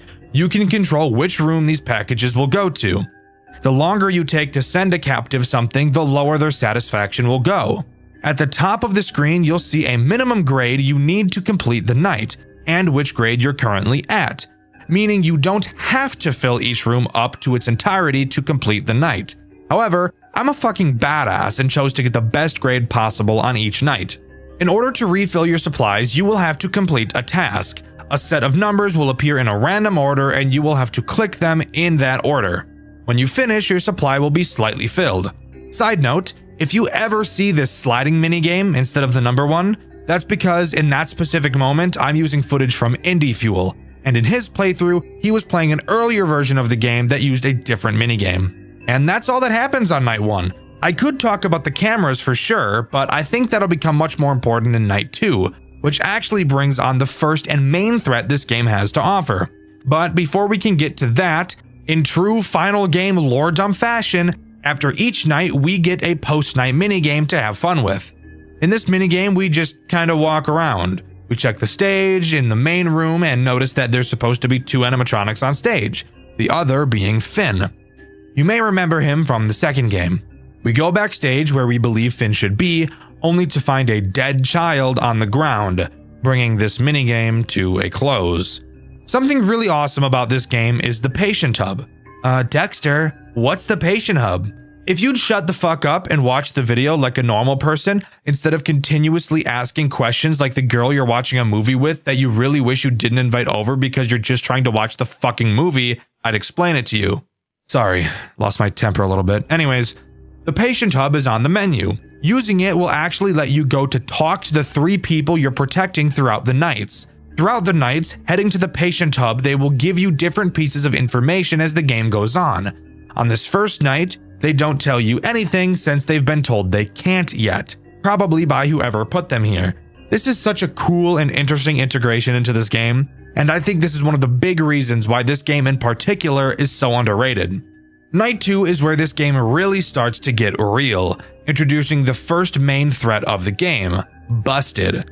Inside of your monitor, you'll notice the left half that I haven't really mentioned. Well, I'm about to mention it. You'll notice that it only has 3 cameras, but don't let that fool you. Busted will move around the cameras, not only trying to get to you, but to get to the captives as well. If at any point you can't find him on your cameras, that means he's in your office. Your office, by the way, is another thing I've neglected to mention. There are 4 entrances to your office, 2 on each side. You have the 2 obvious hallways in front of you, and then the 2 holes in your walls to the sides of you.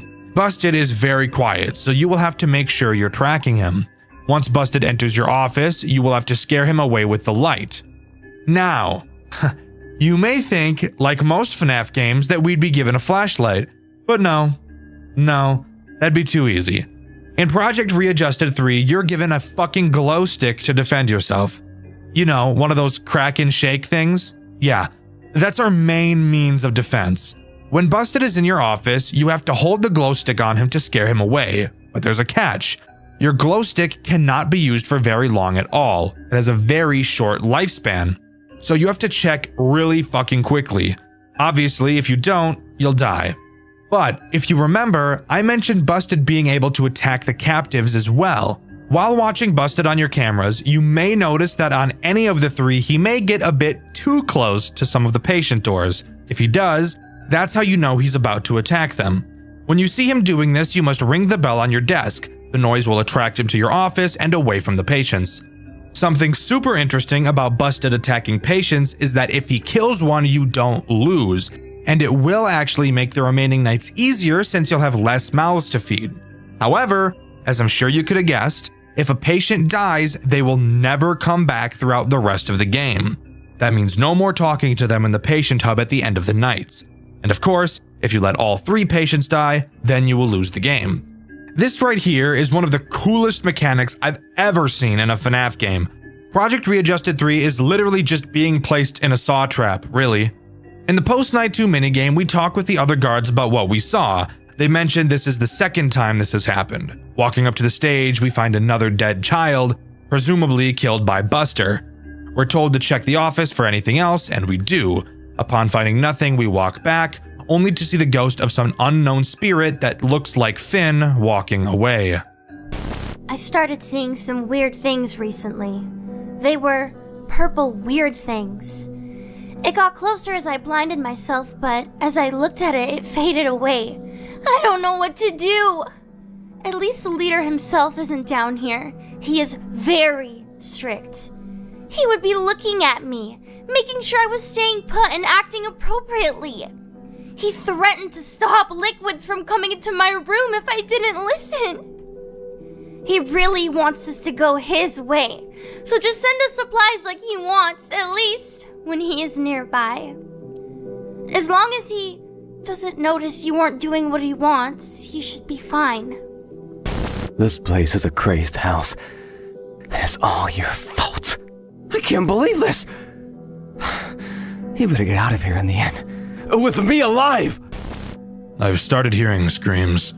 It sounded like it came from a room adjacent to mine. Maybe I'm hallucinating. After all, we are under that old building. You know it had the fume problem, right? Surely you do. You used to work there. You told us all about you. My sister used to work there, but she hasn't touched it since. I think I've figured out why now. Just don't forget about your main threat, but don't let yourself get too paranoid about it. You got this. On night 3, we get introduced to the last threat this game has to offer, the purple hallucinations, explained by the fact that there are strange fumes coming from the facility above. These hallucinations act as a nuisance, but a nuisance you're going to want to maintain. They can appear in any of your cameras or in your office, and they're very quiet. If they're on your cameras, you have to stare at them, and if they're in your office, you have to flash your glow stick at them. They will never kill you themselves, but they will scare the patients if you don't get rid of them. And if the patients get scared, they'll scream, and Busted will kill them. Not at all a difficult threat, but an annoying one nonetheless. The game doesn't really start to get too difficult yet at this point, so let's just move on to the post-night 3 minigame. In the post-night 3 minigame, we really just want to get out of the building at this point. We meet a guard who says that the crowd outside is still going spastic. As we try to walk outside, I'm assuming we start hallucinating? I'm not really sure because I have no idea what else I'm looking at could possibly even be. And the minigame comes to a close. I'm too paranoid. You need to just get us out of here. The creatures are multiplying. Just more staring.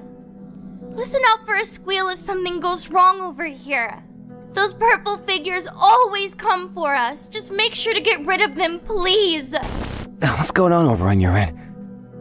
I keep hearing such strange noises. If you want something out of me, you better keep me satisfied. I don't want whatever is coming for you near me.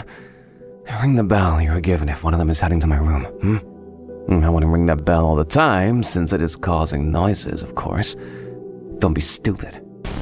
Hey, I still can't talk about what I know yet, but I think I know something that may help you in your endeavors. I know some of the quirks of that thing that is hunting you right now. It's very stealthy. You need to keep an eye on it all the time. It may hide in various spots, so make sure to be up to snuff with your surroundings. I don't know much about its chip data, though. I only ever overheard my sister read out some blueprints she picked up on her last workday a few years ago. Night 4 doesn't introduce anything new, however I do want to take this time to mention a mechanic this game has that makes the entire experience way more difficult than it would normally be. Switching cameras. I know, that may sound like a mechanic that most people wouldn't even think twice about, but it's on this night that Busted can start to get pretty quick when moving around. So quickly moving through the cameras will become important. However, even though there's only 3 cameras, switching through them quickly can prove to be quite nerve-wracking. You cannot click any camera at any time. You can only move to cameras adjacent to the camera you're currently on, which means if you're on camera 1 and want to get to camera 3, you will first have to click on camera 2. Typically, this wouldn't be an issue, but you have to wait for a static animation to play each time you switch a camera before you can switch it again. Sure, the animation itself isn't very long, but when you have to switch as much as you do, that time will quickly add up. Overall, this is more of a nitpick than anything, but it is something I noticed during my playthrough, which you can see on my second channel, Dxtr Black. The post-Night 4 minigame is a little bit weird. We play as the ghost we saw at the end of the post-Night 2 minigame. We walk around the building, talking to children and guards, hearing messages like, "I blame you," and "How can we punish you?" Eventually, we find the body of another child. We say that we can restore it, and upon coming into contact, we get the message, "You must kill them for me." Just one more to go. Once you left last night, I heard a strange tumbling noise outside. It was metallic and heavy. I don't know what it was, but it may be coming for you this time. Nothing rings a bell, but every time I heard some alarm, it would scamper. I don't think whatever it was likes noise. You have something to play noise? Yes. Please use that to keep yourself safe, but only if it sounds like it's coming close. Using noise at the wrong time may cost you. You better get me out of here ASAP! I'm done playing these games. If it weren't for that guy holding a pistol to my hand for telling you my information early, I would have been long gone. Get it together! I'm tired of talking to you. Then get on with it! I heard some ruckus outside, friend. I recognized the weird noise pattern from the debugging process from upstairs. Someone was altering the mascot's code. I know this just because of my sister's curiosity. She brought back some pink robot from her workplace to show me how messed up her work environment was. That thing was tossed in the end. It couldn't move regardless, but the same debugging process intro pattern she used was similar to the one I heard upstairs last night. I can only assume that the two systems are related, most likely by the same manufacturer.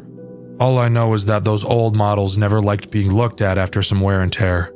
We flashed a light on the pink thing and it sparked a little. It was a very strange find indeed. Well, I hope you can use this information to your advantage tonight. Let's hope we can see the sun once more. Night 5 introduces one final threat. I know, guys, I've been lying constantly throughout this video, but I prefer to call it keeping you on your toes. The final threat introduced is Subject Model 3A, being another annoying character. He will wander around your cameras and you just have to make sure you're not looking at him. If you look at him for too long, I'm assuming you can guess what happens to you. Major bun pounding, salad tossing, you get it. Don't look at him. Overall, he really doesn't add anything new to the mix, really just making it more annoying to keep track of Busted. But if you can complete it, we'll move on to the final minigame. In this final minigame, we play as a child, walking around the restaurant following what appears to be the ghost of a child. We follow them into the back room where the first kid was killed and speak to one of the animatronics. They apologized for what they did to us, probably in reference to killing us.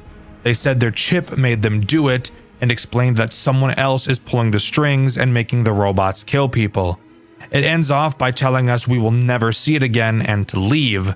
Then the minigame comes to a close. Andrew Vargas, it seems you have found your way. We cannot say we are surprised at your feat, especially considering your perseverance was quite equal to your past endeavors. You found your sources, exactly what you wanted.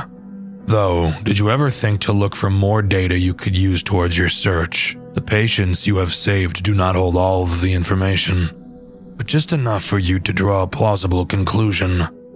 Regardless of your intentions with the data you hold, your time here is over.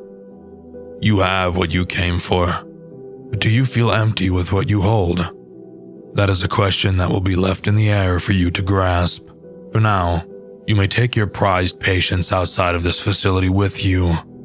Until you find your true desire and recollection, we thank you for playing our game. I can't believe it! You did it? I'm free from this place?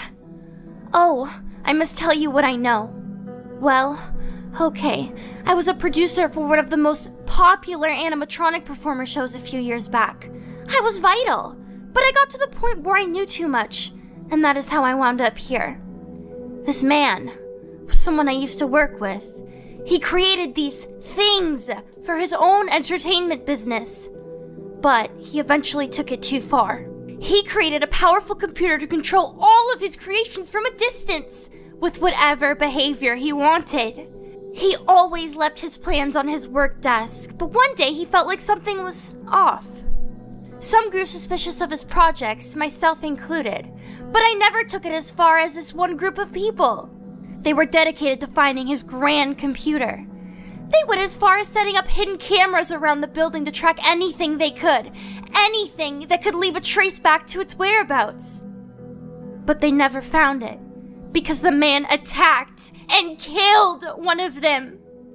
I saw it on old discarded footage. That is all I know. I hope this helps you. It took you long enough? Let's make this conversation quick. I was one of the construction employees set to renovate the supply and storage facility for future use. It was gonna be under some childish name like Busters, I think. I was the only one that showed up to the job early, like always. I got to one of the storage trucks I left outside, and that's where my life took a turn. They had a rotting corpse and dismantled robots in that truck, man. A rotting corpse! You could never understand how disgusting that was to see face to face. Sucker fell right out of the truck too, like it was last in line. It was in some blue wreck of a mascot suit. It had a camera stuffed in its mouth. It was horrible. I think you get it now. I went to go get my bag and quit my job, but some gray thing grabbed me and pulled me deeper into that building. Next thing you know, I was dangling for my life. Awesome, right? Well, it pulled me past some satellite. It was covered in those dumb white masks you've seen. The same one the guy is wearing. It's all some weird gimmick. But I know what that gimmick is for. That satellite was being used to get that white rabbit robot back from the depths of the forest, right off of Brickview Boulevard. It had to have been made for that. I'm no fool. I knew about that white monster rumor, and I even went hunting for it one time with the boys. It has to be linked. That's all I got for you. We better not come into contact like this again. I have to owe you something for your determination, my friend. I'm honored. Oh, right, I do owe you something. I have something to tell you. Before this, I was an aspiring mechanical engineer. Machines have always enticed me, so I had been studying it for months prior to this incident. As you know, my sister had worked at that old supply and storage facility years ago. She was my main inspiration for this interest of mine. That night, when she came home with that pink robot, changed everything for me. We dug into the hardware of the robot ourselves.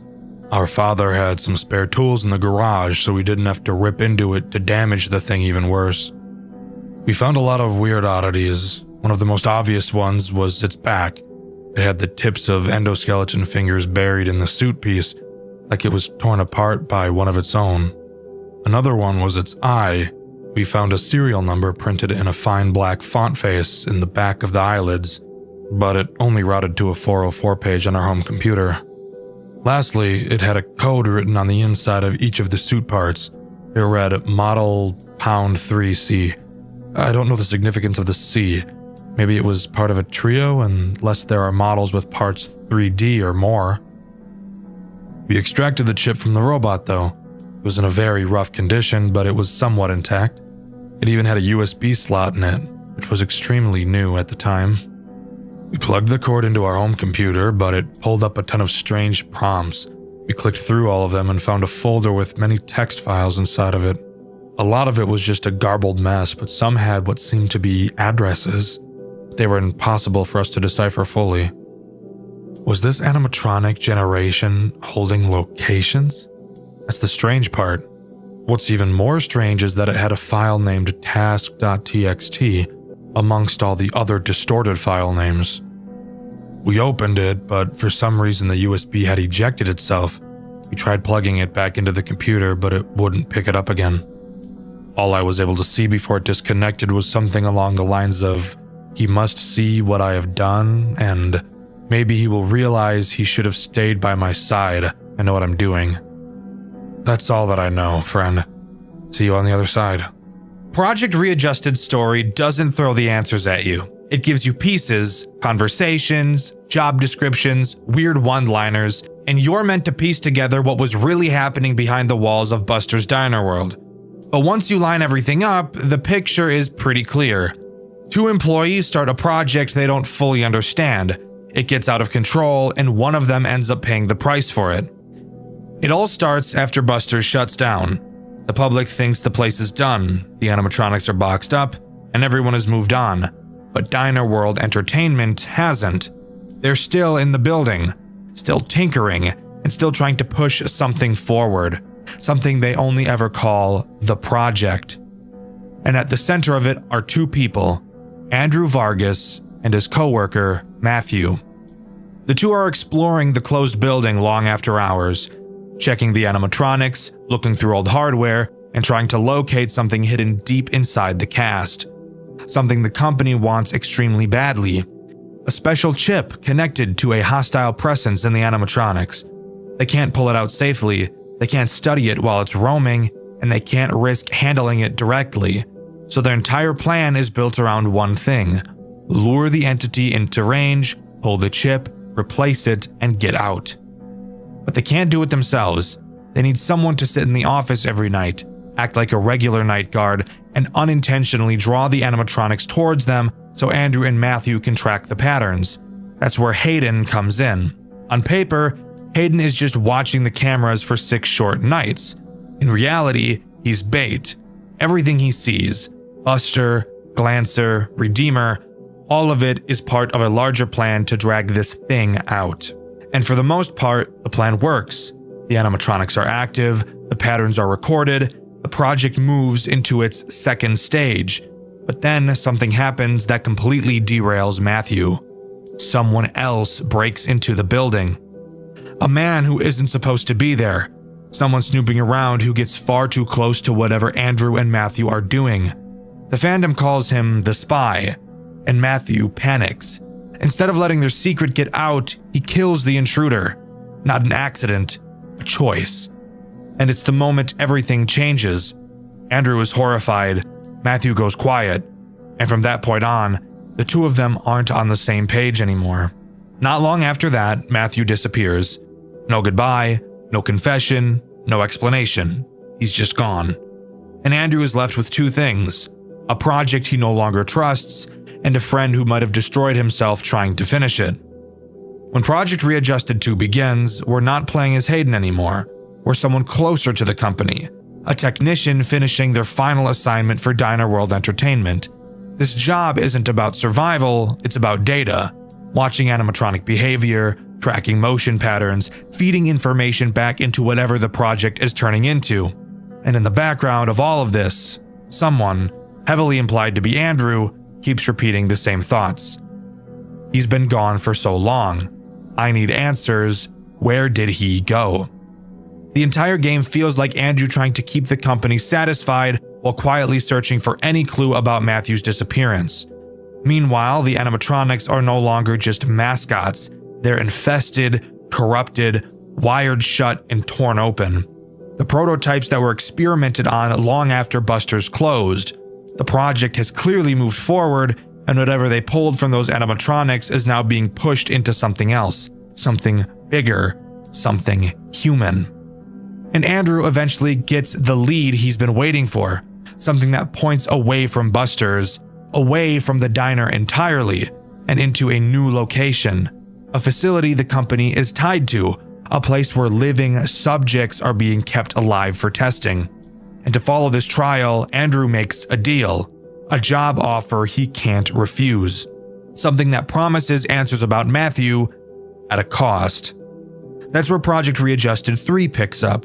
Andrew is now inside this medical facility, sitting in a monitoring booth, watching over patients who can't leave their rooms. His job is to keep them alive by sending supplies down long, empty hallways, making sure they don't lose consciousness, and trying not to get killed by something stalking him in the dark. A twisted, hulking version of Buster that shouldn't even exist in a place like this. But the deeper Andrew goes, the more obvious it becomes that this facility is just the project's final phase. The animatronics were only the beginning. The chip, the patterns, the experiments. All of it was leading to human testing. And somewhere inside this building, one of the patients isn't just another victim. He's the thing Andrew has been searching for since the moment Matthew vanished. Matthew didn't run. He didn't escape. He didn't move on. He was taken. Absorbed into the same project he helped build. In Project Readjusted 3, Matthew is the subjected member, a living test subject altered by the very experiments he and Andrew once tried to control. And that's the real truth behind Project Readjusted. A company digs up something dangerous hidden inside their animatronics. 2 employees tried to pull off a secret extraction, someone dies, one of them vanishes, and years later the entire operation has grown into a human experimentation program, with Matthew trapped at the center of it, and Andrew desperately trying to undo the damage. This game never spells everything out, and the dev has even said the full story was never completely written down, but from what everything we do see, the trilogy comes down to a single idea.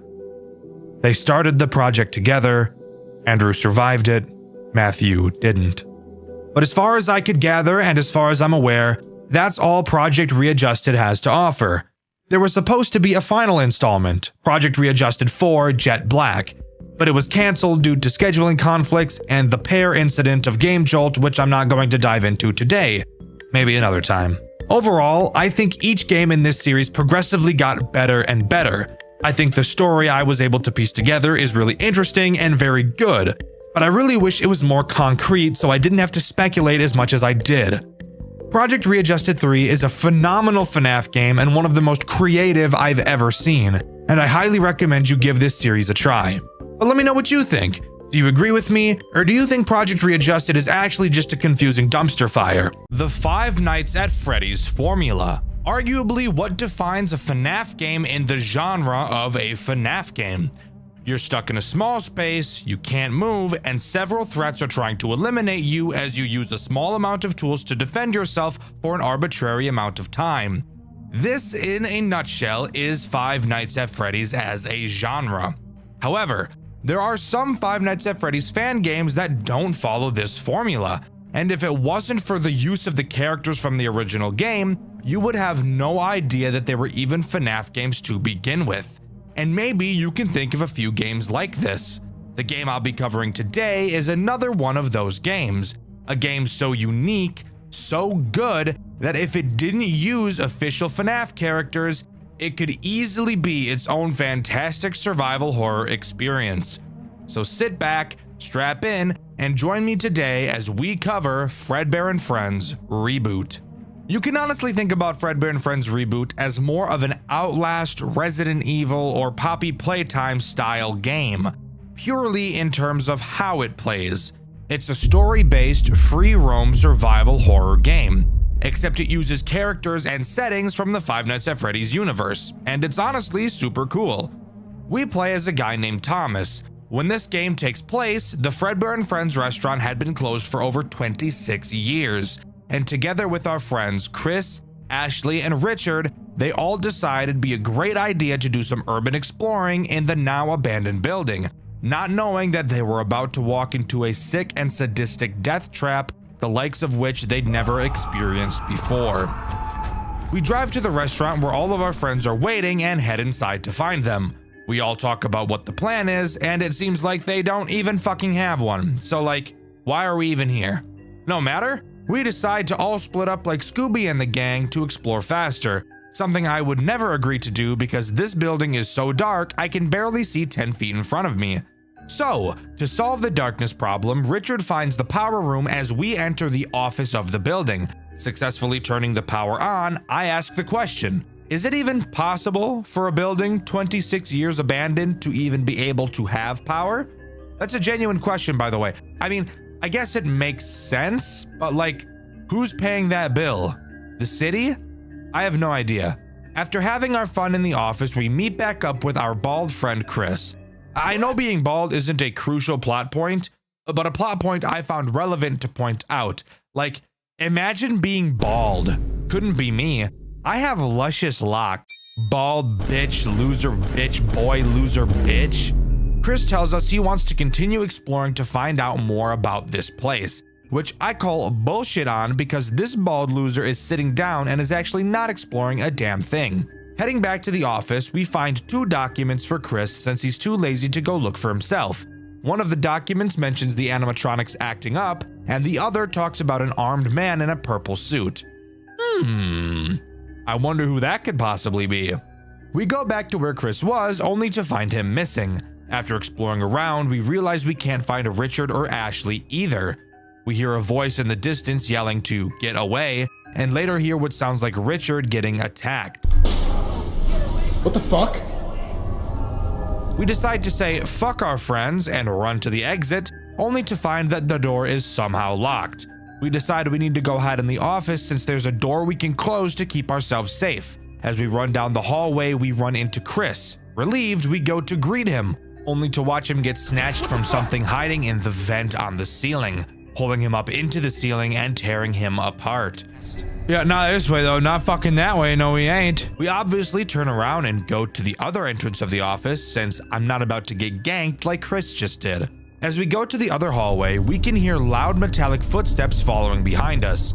We quickly hide under the desk and hope that whatever is following us is retarded. We watch as a crooked spring Bonnie limps through the office, unaware of our location. We come back up only to hear a ring of the phone on the desk.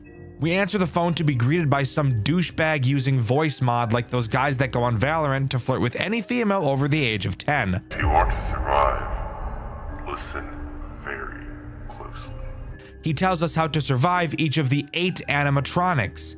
The fucking 8 goddamn cock-sucking animatronics. My god, that is a lot.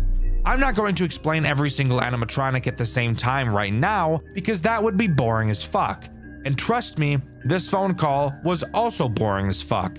The big thing that we're told is that Fredbear is scary, and he's the reason why one of the doors to the office is broken. So fantastic, we have a door that doesn't work. What exactly are we supposed to do?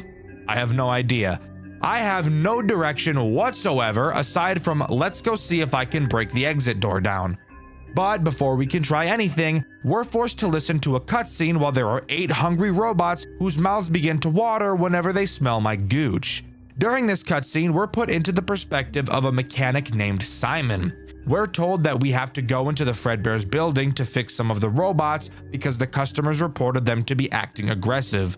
So we can gauge that this cutscene obviously takes place before the shutdown.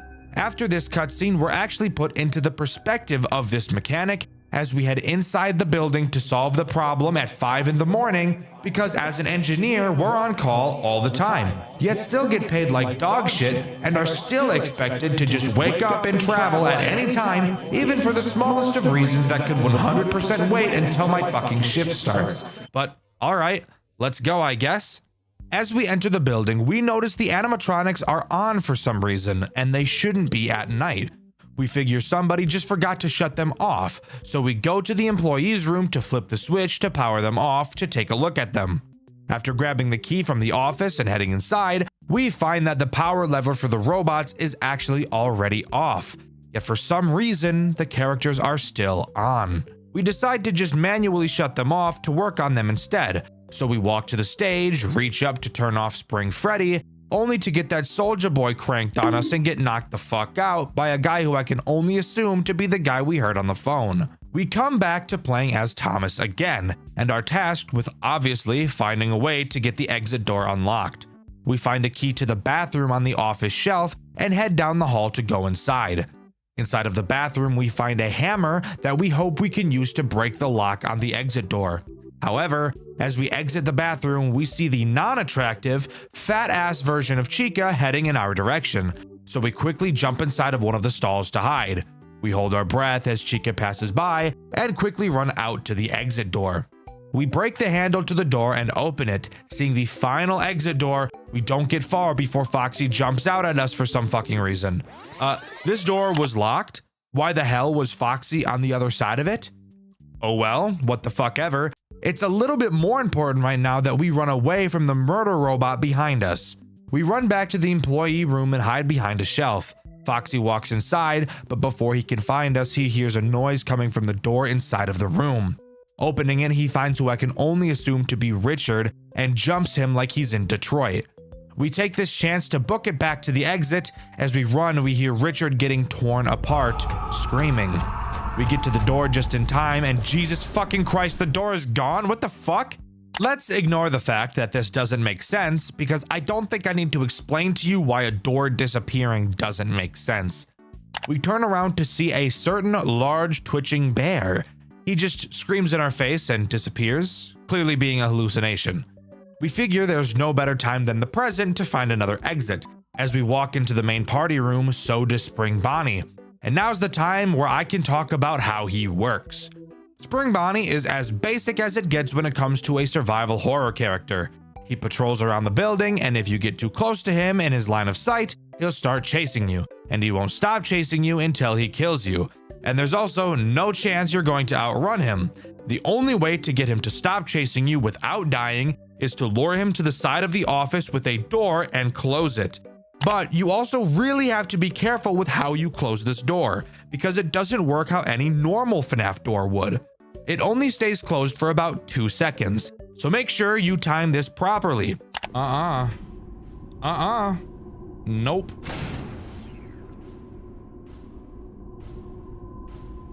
Oh! I closed it! I fucking closed it! I fucking closed it! I fucking closed it! I'm dead. I'm dead as shit. If you do, Spring Bonnie should be teleported to a different room in the building. We maneuver our way around Spring Bonnie and eventually make it to the other exit of the building, only to find that the door is missing too. Isn't life just so awesome sometimes? It's at this moment we hear Richard scream, which confuses me because I thought Richard just got killed by Foxy. So if who we heard just now was Richard, then who did Foxy just kill? It couldn't have been Chris because we saw Chris get killed by the fucker in the vents. It also couldn't be Ashley because it was 100% the scream of a man. And it can't be the engineer because he entered the building in that cutscene 26 or more years ago. This is not important at all, so let's actually continue talking about what's happening, shall we? We head back to the office where we heard the scream, only to find nobody there. We figure for some reason we should go back to the employee room. Why? Ask Shitlips Thomas, because I can't figure out a good reason to go back there, but apparently he's the FNAF expert and not me. Before we can continue, we get another engineer cutscene. We're dragged into a back room and we overhear 2 people talking. Well, really only one person talking, because the other guy has his voice changer on so deep thinking it'll make the e-girls wet, so I really can't even hear him. Why didn't you just kill him? Really? Dave, you know exactly what happened before.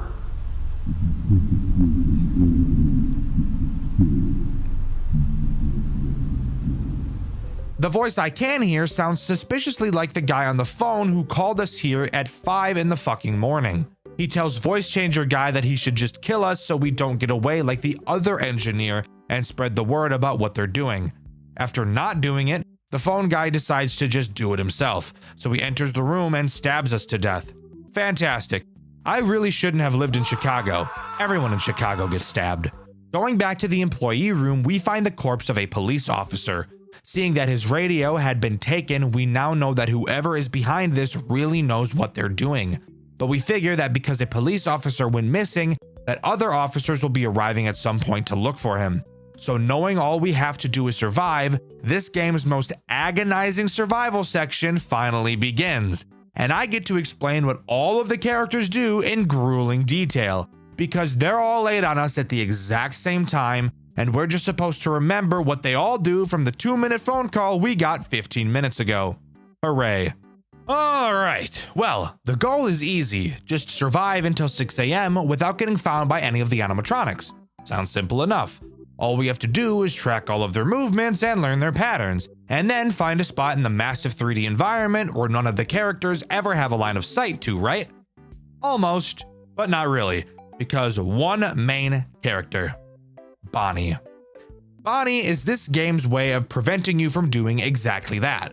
On certain time intervals, Bonnie will emerge from the room where the puppet is. Yes, by the way, the puppet is in this game. Don't think too much about it. There are a lot of characters from a lot of different FNAF time periods in this game, so just shut up. Anyways, Bonnie will exit this room and make his way to the employee room to turn the puppet control lever on. Once it's on, the puppet will begin moving on a track across the ceiling that leads to a door which has some chains on it. Why are there chains on this door? Well, it's to hold back and stop the big bastard himself, Fredbear. If the puppet makes it all the way to this door, it will break it down and allow Fredbear to come out. And spoiler alert, Fredbear always knows where you are, and if he gets out, you will 100% die, because as mentioned earlier, he doesn't care about the doors, and he is faster than you are. So, all you have to do to prevent this from happening is go into the employee room and turn off the puppet control lever whenever Bonnie turns it on. This leads to you needing to be moving around pretty consistently throughout this night. Why do that when you could just hide right outside of this room, or maybe even inside of it? Well, that's where Spring Bonnie comes back in. Spring Bonnie, and in fact every character during this section, has a very specific movement pattern that they will walk in. And thank God they do, because memorizing these patterns is the only reason I ever completed this section. Spring Bonnie has the habit of walking into literally every single room in the building, and his line of sight is really large, so you will have to always maneuver around him. Also, if that wasn't awesome enough, with every hour that passes during this section, each animatronic will become more and more agile, which really just means their line of sight increases. Chica is the next character I want to quickly mention, and she is pretty boring as a character. She's just Spring Bonnie, except her path doesn't cover as much ground as his does. Her line of sight also appears to be a lot smaller than his, so that's good news, I suppose. She does go through the main party room a bit during her cycle, and that will become important later when I go over my amazing strategy. Let's cover Freddy next, as he will probably cause you the least amount of issues out of every character in this game. Freddy will randomly spawn in random rooms, typically next to the doorways. All you have to do is not walk directly into him. He won't chase you, but if you get too close, he'll instantly kill you. So really just make sure you're watching where you're going. Mangle isn't that terrible either. Side note, I know its name in the game isn't actually Mangle, but fuck you. It looks just like her, and it crawls through the fucking vents like Mangle, so I'm calling it Mangle. Mangle is also the one that killed Chris in that cutscene earlier too, by the way. Mangle is also incredibly easy to deal with. On the floors and ceilings of certain rooms, there will be large vents. Occasionally, you may notice wires coming out from those vents. That means that Mangle is waiting there, and if you walk by, she'll snatch you up. So once again, just like Freddy, open your eyes and you'll be just fine. Foxy is the only real problem during this night, as he's a random character with no pathing, and is also super easy to forget about. Foxy has the chance to be hiding behind any doorway at any time. The only way to tell if he's there is by standing next to the doorway and listening for quiet breathing. For some reason, you can't just move to one side of the door and check if he's standing there, since you literally can't see him even if he is there, which is something I died to in my playthrough, and you can see that over on my second channel, Dxtr Black. That's really all of the problems to worry about during this night, but Bonnie is obviously the most dangerous. So, how should you go about pulling this off? Well, when this game first came out, there was a super awesome glitch you could use to cheese this entire section. If you remember where we hid from Foxy during a cutscene, you used to be able to hide in the exact same spot, and both Bonnie and Spring Bonnie, aka the only characters that enter the employee room, wouldn't be able to see you hiding there. And since it's in the employee room, it was right next to the puppet control switch, so you could beat the entire section just by standing in one spot. Unfortunately for me, I didn't get the luxury of being able to do that, as in the newer version of this game, during this section only, an invisible wall is placed there to block your path. So I had to play the legitimate way. This is when I started to develop my strategy. I'm gonna be so real with you, it took me about 45 minutes to complete this section. I am complete ass at these types of games, which is why I never play them. I personally really dislike the mechanic of every enemy is patrolling randomly and will chase you when seen, but you also have a bunch of bullshit to do at the same time. I know it's a common mechanic, but it's just never something I was able to get into, mainly because I don't take being chased very well at all, so it just kind of gives me a lot of anxiety. Here's how this section can be beaten 100% of the time for anyone who struggles with things like this, like I do. I came up with this myself. I'm super proud of myself. I did no walkthrough because I'm the best. The first step is to run out of the employee room as fast as you can and get to the far corner of the main party room to the left of the main stage. You have to be fast because Spring Bonnie will enter this room quickly after. While in this corner, both Spring Bonnie and Bonnie will never be able to see you, which is huge since this location also gives you an easy view of both of them since they enter through the door on your left. Once in this corner, Spring Bonnie will soon pass by. After a while, Bonnie will enter the room. Bonnie is slow as shit, so this will take a while. But once you see him, you can start following him. Bonnie doesn't care so much about killing you as he does flipping the puppet switch, so you can actually get pretty close behind him. Creep, creep, creep, creep. That's the sound I make. Creep, creep, creep. You gotta match your steps with his, bro.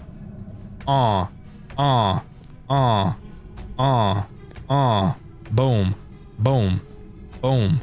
Boom, boom, boom, boom. All good. But obviously, if you get too close, he'll still kill you. Once Bonnie leaves the main party room to enter the hallway, Spring Bonnie should be up near the office, so you don't have to worry about him. Take the time it takes for Bonnie to enter the employee room and flip the switch to stand by the doorway to listen for Foxy. Once Bonnie flips the switch, quickly enter the employee room and turn it off. After Bonnie flips the switch, he will exit the room through a door you can't even open, so you don't have to worry about him turning around. After flipping the switch, you want to run back to the main party room. At this point, Chica should be inside. She will walk around the tables and exit the room through the door that both Bonnies enter through. Simply be slow and follow her. Once she leaves the room, go back into the far left corner again. This is now going to begin the second cycle. This time, since the paths that Bonnie and Spring Bonnie take are much different in length, they will be a lot closer together. Bonnie will enter the room first this time, with Spring Bonnie directly behind him. Once Spring Bonnie goes up and around the tables, you can start slowly following Bonnie. At this point, you'll have to be patient, since Spring Bonnie will enter the entrance room, then travel back into the party room, and then go into the hall to the employee room. Then we'll travel to the office. So you will hear Bonnie flip the switch, and you will have to wait probably 30 to 45 seconds before you can switch it back, because if you're too fast, Spring Bonnie will see you. If you sneak past him while he's in the entrance room, it appears that Foxy will always be behind the door to the hallway and you will die.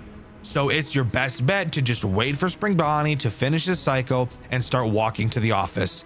I recommend waiting directly in front of the stage during this section since he won't be able to see you. Once he goes down the hall, quickly run into the employee room and flip the switch. Then quickly run back into the party room and go right into the exit doorway. Chica will be entering the party room at this point, and if you're any closer to the stage, she will see you. Once she walks around the tables, once again, you can follow her out and go back to the hiding spot in the far left corner. Now, the third cycle gets a little bit scary, so be ready. Bonnie will soon enter the room again, with Spring Bonnie fairly close behind. However, there is enough room between Bonnie and Spring Bonnie for you to be able to get in between them. Closely follow behind Bonnie and Spring Bonnie will enter the party room. Continue to follow Bonnie into the employee room and shut the switch off immediately after Bonnie turns it on. Immediately run back to the entrance of the party room. At this point, Spring Bonnie should be walking into the exit room. You can take this small window of time to run to the front of the stage. Spring Bonnie will enter the hallway, and once he does, you're safe to go back to the exit doorway. Since Spring Bonnie is near the office, you don't need to go back to the corner. In fact, you actually shouldn't, because Chica will follow behind Bonnie. Bonnie will once again pass you, and you can once again follow him into the employee room and shut the switch. After flipping this switch this final time, you're home free.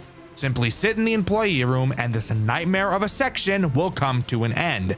And the best part is, since the movement of almost all of the characters is scripted, you'll be able to use this method to beat this section of the game every single time without fail. I hope you enjoyed this overtly long explanation section. It's easily what took me the longest to do while playing this game, so I figured I should devote a long time in the script talking about it. Let me know what you think. After beating this section, we get a cutscene where we're running down the hallway, being chased by Spring Bonnie. We get into the office and close the door on him, which literally cuts the fucker in half. I love this. This is peak. Absolute cinema. As we turn around, Foxy charges at us, but luckily the animatronic power gets shut off and Foxy shuts down right in front of us. Walking down the broken doors hallway, we see a deactivated Freddy, and Chica tries to kill us, only to get powered off at the same time, which actually scared me in my playthrough, which you can find on my second channel, Dxtr Black. We continue to explore the now eerily quiet building. Going back to the exit, we fall to our knees, only for a door to appear in front of us, locked by a code. A voice comes over the intercoms that sounds weirdly like the guy that killed the engineer in a previous cutscene.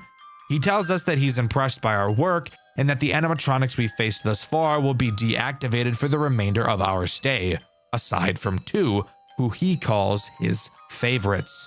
It's now up to us to figure out the code. We find a piece of paper on the wall that says "Find me." Not totally sure what the hell that means. We wander around into the puppet room where we find writing on the wall saying "It's me."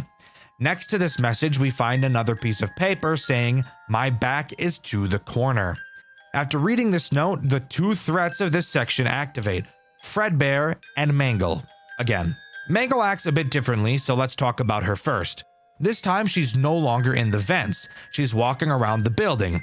If she sees you, she'll roar like a dinosaur. And if you don't get out of her line of sight in 4 seconds, she'll start chasing you. And she won't stop until she catches you. So just like, run, I guess, bozo. Fredbear, on the other hand, should be scary. But because of an item we got at the beginning of this segment, he really isn't. At the start of this section, we're given a taser. Fredbear will always know where you are and will constantly be crip walking towards you.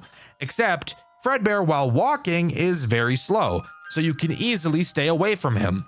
Every once in a while, he will also roar for some reason, and will then begin to charge at you. While he's charging, he will be faster than you, but when he gets close, use your taser to stun him and he'll go back to walking. So avoiding the threats on this segment is honestly a cakewalk compared to what we had to deal with during the last section.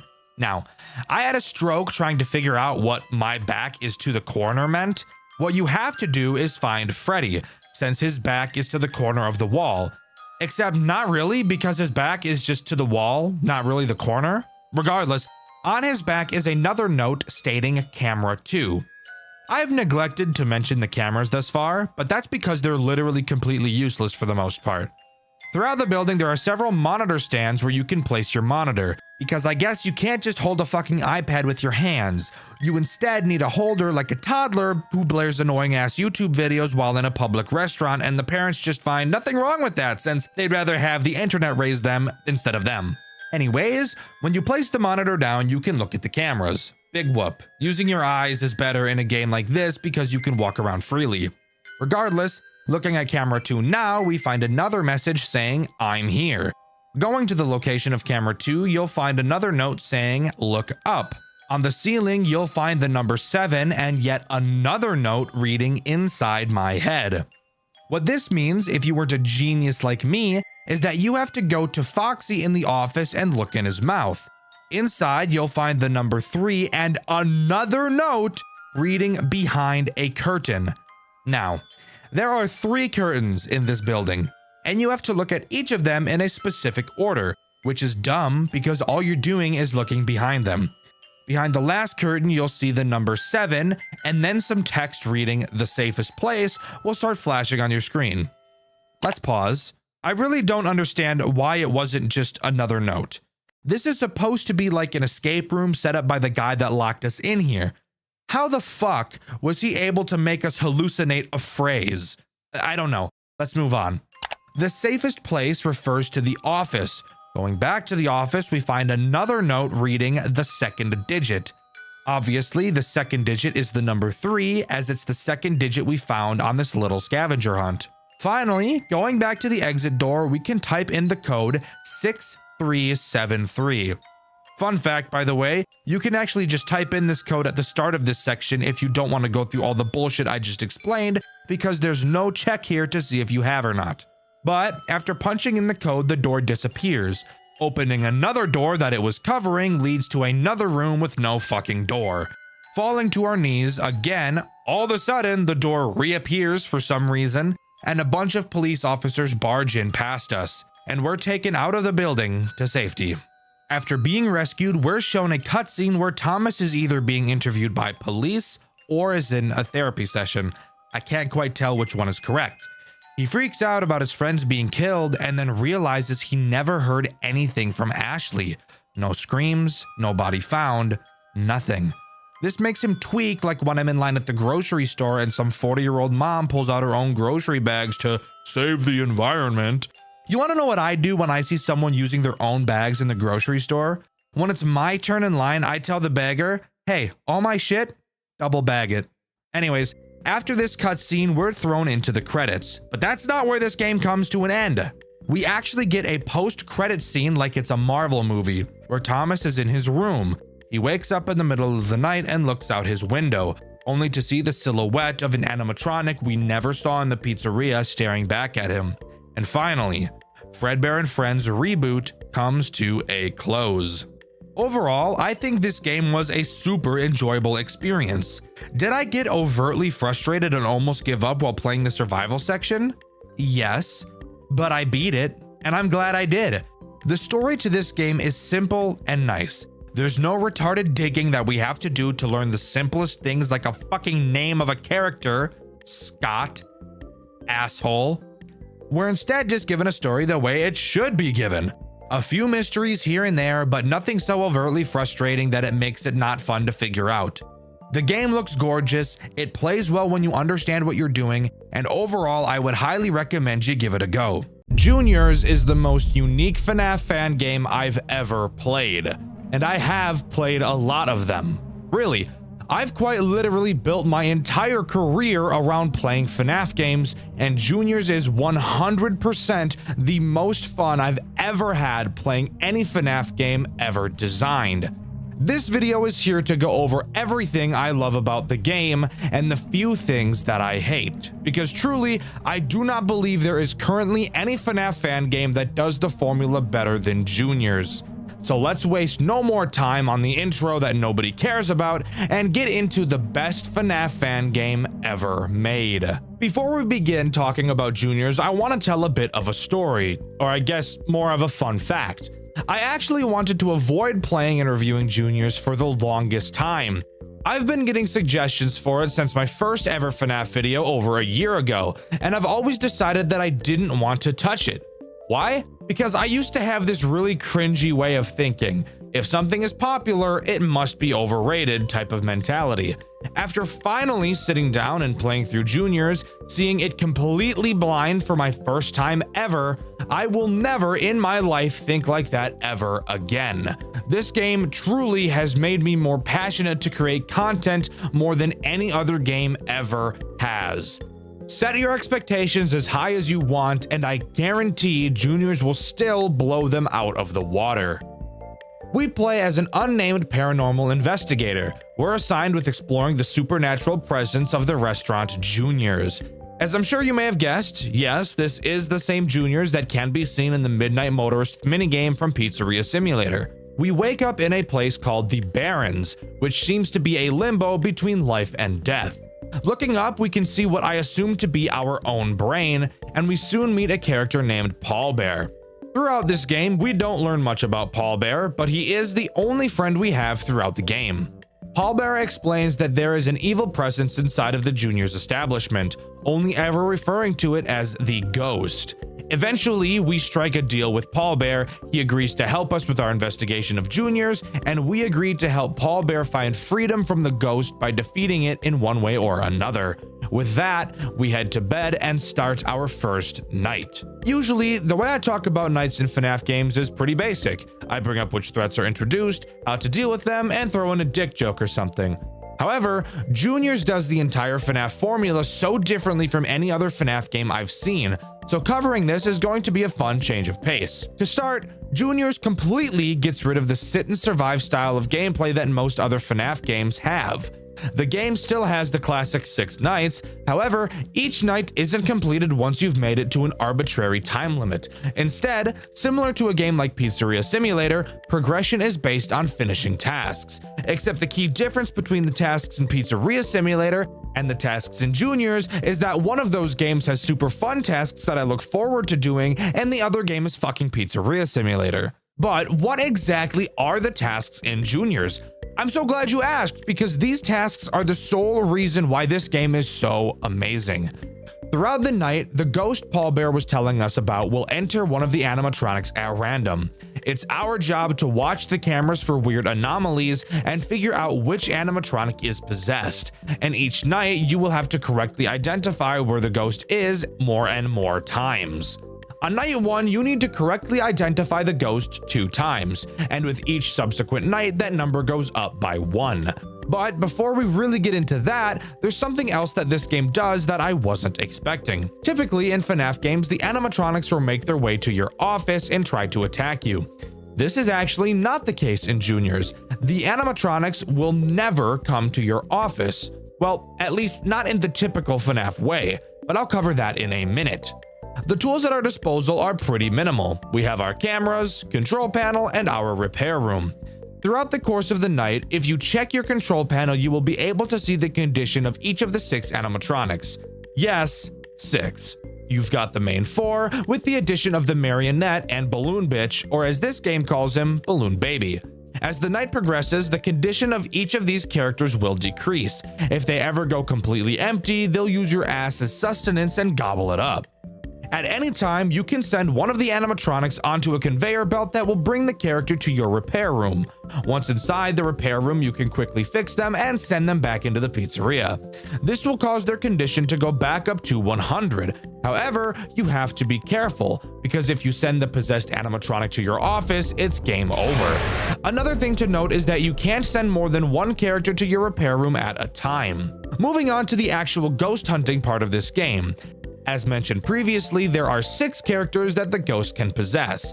Both at the start of the night and directly after identifying the possessed character, you will get a grace period where no animatronic is possessed. You should use that time to send the lowest conditioned animatronic to your office to be repaired. There are multiple different cues to tell you who the possessed animatronic is. It seems like throughout the nights, new clues are introduced. However, I cannot find a distinct list of what clues get introduced each night, so I'm going to be guessing based on my experience. If you know that I'm wrong, let me know in the comments below. There are 2 clues that are introduced on night 1. The first one is pretty easy: camera flickering. When an animatronic is possessed, they have a chance to cause the camera that they are currently on to start flickering. The cameras by default flicker their lights, so this is pretty subtle, but if you look closely at an actual flickering camera, you'll be able to tell that the ghost is on it, because between the flickering, the cameras will have a brief period where they go black. That sounds pretty easy, I hear you saying, and while yes, it is, this is another part of the game that I think is super cool. There aren't an insane amount of cameras to look through, and it's very common that multiple characters will be visible on a camera at the same time. So this brings up the possible problem. If the cameras are flickering on a camera, but multiple characters are present, how do we figure out which of the animatronics is actually the possessed one? This right here, this conflict that you have to figure out, is the main reason why I love this game so much. It's such a simple problem, but the way you go about solving it can be different depending on your playstyle. This is honestly the coolest mechanic I've ever seen out of any FNAF game, and I don't think it's ever going to be beat. So, what was my strategy? Let's start with the hypothetical that we'll use throughout this video. Let's say we're looking at a camera that has Freddy, Bonnie, Chica, and Foxy present on it. The camera is flickering, so we know that either Freddy, Bonnie, Chica, or Foxy are the possessed animatronic. The first thing I would do is either send Balloon Bitch or the marionette to the conveyor belt, since I know full well it can't be one of them. So I'd just pick whoever has lower condition. Then I would constantly keep my eye on all 4 animatronics on that camera until 1 or more of them left. Once they left, let's say for example Freddy and Chica leave, I would stay on the camera to see if the flickering persisted. If it did, then I'd know it can't be Freddy or Chica. Let's say Foxy left next and Bonnie stayed on the camera. If the lights stopped flickering, then I'd know for a fact it has to be Foxy. And if I really wanted to double check, I could find the camera where Foxy left to and see that the lights are still flickering. But as I've said, that is only 2 of the clues that are introduced on this night. What's the other? Handprints. I should mention that once the ghost possesses a character, only 1 of the clues will become present in that character until it is found. And from what I can tell, they never switch which clue they have until the ghost is found. Handprints are pretty simple. When a possessed character leaves a camera, they will leave a handprint behind on the lens of the camera. So let's go back to our hypothetical again. Freddy, Bonnie, Chica, and Foxy are all on 1 camera. Freddy and Chica leave, and after doing so, we spot a handprint on the lens. That means we now know that the ghost has to be in either Freddy or Chica. So we can send either Foxy, Bonnie, the marionette, or Balloon Bitch to the conveyor belt, and all that's left is to watch Freddy or Chica. Whoever we choose, we wait for them to leave a camera. If Chica leaves and a handprint isn't seen, that means the possessed character has to be Freddy. And with that, night 1 is in the bag. After the night, we head back to the Barrens and talk to Paul Bear again. He explains that he himself chooses to stay in the Barrens because the ghost won't go there. Pussy-ass ghost Paul Bear is afraid of another ghost. Don't question it. It's kind of like those people who are afraid of other people. What do we call those things? Oh, yeah, moderators. Anyways, night 2 time. Night 2 doesn't appear to add any new clues. However, I will take this time to talk about how Paul Bear can aid in our investigations throughout the night. If at any point you're confused on who the ghost may be hiding in, once per night you can go to the control panel and actually ask Paul Bear who he thinks it is. He'll be able to narrow it down to 2 characters. Do you need this to beat the nights? No. But I do think it's kind of neat that it's available if you're struggling. I only ever used it once throughout my playthrough on accident because I didn't know that clicking on this would actually cause him to give me a hint. Also, if you want to watch my full playthrough, you can do so on my second channel, Dxtr Black. It's also on this night where I want to bring up the marionette and Balloon Bitch. Since you can never actually see either of them on the cameras, you may be wondering how you're supposed to be able to tell if they are possessed. I'll talk about the marionette later, so for now I'll talk about Balloon Bitch. His mechanic is actually incredibly simple, and I honestly think it's one of the weakest mechanics in the entire game. All you have to do to check if Balloon Bitch is possessed is look at your control panel. If his condition number is freaking the fuck out, he's possessed. If it's not, he's not. That's it. Again, I don't really think that this has a good reason for existing. Maybe the dev just wanted a 6th character so that there would be 3 on each side on the control panel, but I feel like it would have been much more interesting if you just allowed Balloon Bitch to be seen on the camera like the main 4. He could have been made to be a more challenging character. Since he's smaller than everyone else, having him hide in the cameras and be immune to the motion sensor could have been a super interesting challenge. But let me know what you guys think about Balloon Bitch in the comments. After completing night 2, we find a VHS tape. Watching it shows a claymation of Freddy carrying an animatronic limb up to a door. The door has a note on it that says, "Beware the mangle." Looking up, Freddy appears to see said mangle looming down on him, and the cutscene comes to a close. Heading back to the Barrens, we ask Paul Bear about what we saw on the tape. He says he believes that the ghost is trying to build itself a body in the form of the mangle, and that it's possessing the other characters to bring the parts to it. Appearing that we're now on a timer, we know that we have to do something, so we head to sleep and move on to night 3. Night 3 introduces one new clue that the characters can use: camera movement. This one is pretty simple. However, I should start by explaining how the cameras work a little bit more. Typically in FNAF games, the camera will slowly pan back and forth as you look at them. In Juniors, you have to manually move the cameras to see the full picture using WASD. The camera movement clue does exactly what you'd think. If you're moving the cameras, the ghost can cause it to jerk in a direction you're not moving it in. My camera got fucked a little bit, the weird control. I don't know if that was me fucking around or if that was the heathen. Whoa. My camera just fucking zipped. Using that, you can follow the exact same method as the flickering clue. However, the camera will not jerk if you aren't moving the cameras, so you'll need to get into the habit of doing that often. Although that really shouldn't be a problem since, again, you can't see the whole camera unless you move it. This is also the night where I want to talk about the marionette and how she works. Just like Balloon Bitch, you can't see the marionette on the cameras. However, you can hear her. You can tell which camera she is on by listening for the music box.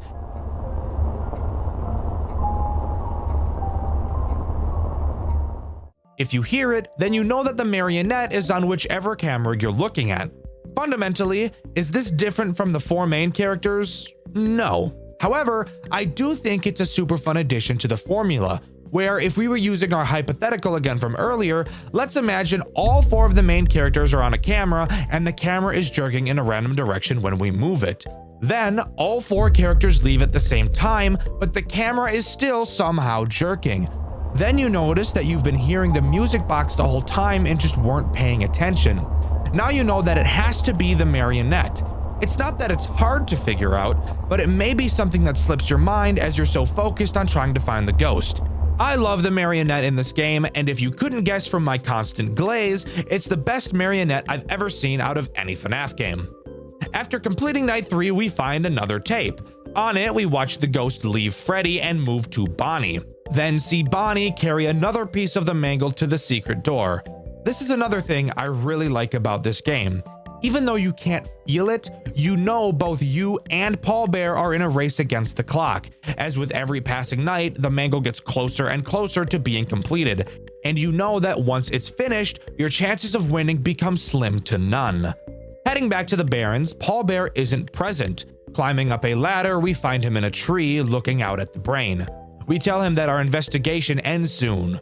Paul Bear mentions that the spirits know he's in the Barrens with us by now, and we devise a plan to break into the secret room, the basement, and get to the mangle before it's put together. Sharing a moment of solace together, we head back into the restaurant. Somehow, this game is actually making me care about a character, which is insane to say given the fact I'm talking about a FNAF game right now. But regardless, it's on to night 4. Night 4 introduces the most ball-busting clue we've ever seen: camera malfunctions. This does exactly what you'd think. The possessed animatronic will cause a malfunction on whatever camera they are on. That means if we go back to our hypothetical, Freddy, Bonnie, Chica, Foxy, and the marionette are all on the same camera. One of them becomes possessed, so we lose the ability to see that camera. Fuck. Continuing to watch the cameras, we hear the music box stop, but the malfunction continues. We now know that it can't be the marionette. All of a sudden, the camera pops back on, and all we can see is Bonnie. Well, now we know that it can't be Bonnie. Now we look around the cameras until we find the malfunctioning one again. As we look, we spot Foxy on a camera. We now know that the ghost is either Freddy or Chica. Oh fuck. You quickly check the control panel and see that Freddy and Chica are both at 15 stability. What are we to do? We don't have enough time to keep watching. So it is now our time to make a decision you will probably have to make at least once in your playthrough. Praying to the RNG gods that the ghost isn't in Freddy as you send him down the conveyor belt. Freddy finally arrives and you don't die, so you now know it has to be Chica. Realistically, this exact situation doesn't happen all too often, but I do think this malfunction clue is by far the most stressful out of all of them. I think it adds a new type of tension that the game needed. I love this clue. I think it adds a whole new interesting way of analyzing the threat. It's fantastic. After completing the night, we find another VHS. In it, we see the ghost possess Chica while she's sleeping, and she takes another piece to the basement. Heading back to the Barrens, we keep it short and sweet with Paul Bear. He says he knows of a way to the basement, and we tell him that after we wrap up our investigation tonight, we'll meet back up with him and head there to put an end to this. Heading to bed, it's on to night 5. Night 5 adds no new clues, only being a more difficult version of Night 4, and by more difficult, I mean we have to find the ghost 7 times instead of 6. I'm really out of things to talk about when it comes to the night sections, as I've talked about everything that's relevant throughout them. All we have left to talk about now is in the basement. After completing Night 5, we get one last tape revealing all of the characters awakening the Mangle, a foreshadow of what's to come. Heading back to the Barrens, Paul Bear explains the plan. We'll go along with whatever the Mangle has planned and lure her into the Barrens and trap her forever. We say our final goodbyes to Paul Bear and enter the basement, not knowing what's ahead of us. Upon entering the basement, we're greeted to a new office. The basement serves as Night 6, the boss fight night. I'm just gonna put this out here right now. I am not a fan of Night 6, gameplay-wise at least. I think it looks great, and I think it serves excellent story purposes, but I think it's a massive step back from the core loop of the game. The basement is set up exactly how the office from FNAF 2 is. 2 open vents to your left and right, and a large hallway in front of you. You have access to a flashlight, cameras, and a Bonnie mask. Yes, it's literally just FNAF 2, even equipped with a music box to constantly wind throughout. Maybe this is the reason I don't like this night. Just kidding, it's not a maybe. Of course this is the reason I don't like it. I'm not a huge FNAF 2 fan personally, so seeing it in a FNAF game that I really like puts a bad taste in my mouth. However, I'm not going to let that discourage me. How does this night play, and are there any redeeming qualities? Throughout the night, all you have to do is wind the music box and put on your mask whenever the animatronic enters your office. If you ever see Foxy in the hallway, flash your light at him. Guys, it's literally just FNAF 2. I really don't have to explain this to you. The characters even look different on this night, and in the extras menu, this version of them is called Withered. It's FNAF 2. That's it. That is until the halfway mark. What the fuck? Beware the Mangle. What the fuck? Conveyor belt. Yo! What the fuck? Yo, the time's all fucked. What the fuck is that thing? Oh, nah. Halfway through the night, your control panel will be forced up. You'll be able to see the conveyor belt and watch as each character makes its way through. Several sticky notes ridiculing you. Every single animatronic sacrifices its body to the Mangle, and it's finally time for the final fight. The Mangle enters the building, and now is the perfect time to talk about how fucking disgusting these character models look, especially Mangle. The level of detail in these characters is insane. Seeing Mangle on the cameras is probably the most uncomfortable thing about this entire game. She's so gross, and it's super cool. But I do have to ask the question, why the fuck do they look like this? Is our main character going insane and imagining that they look like monsters more than they do? Or did the manufacturers of these robots actually design the most fucked up, creepy robots of all time?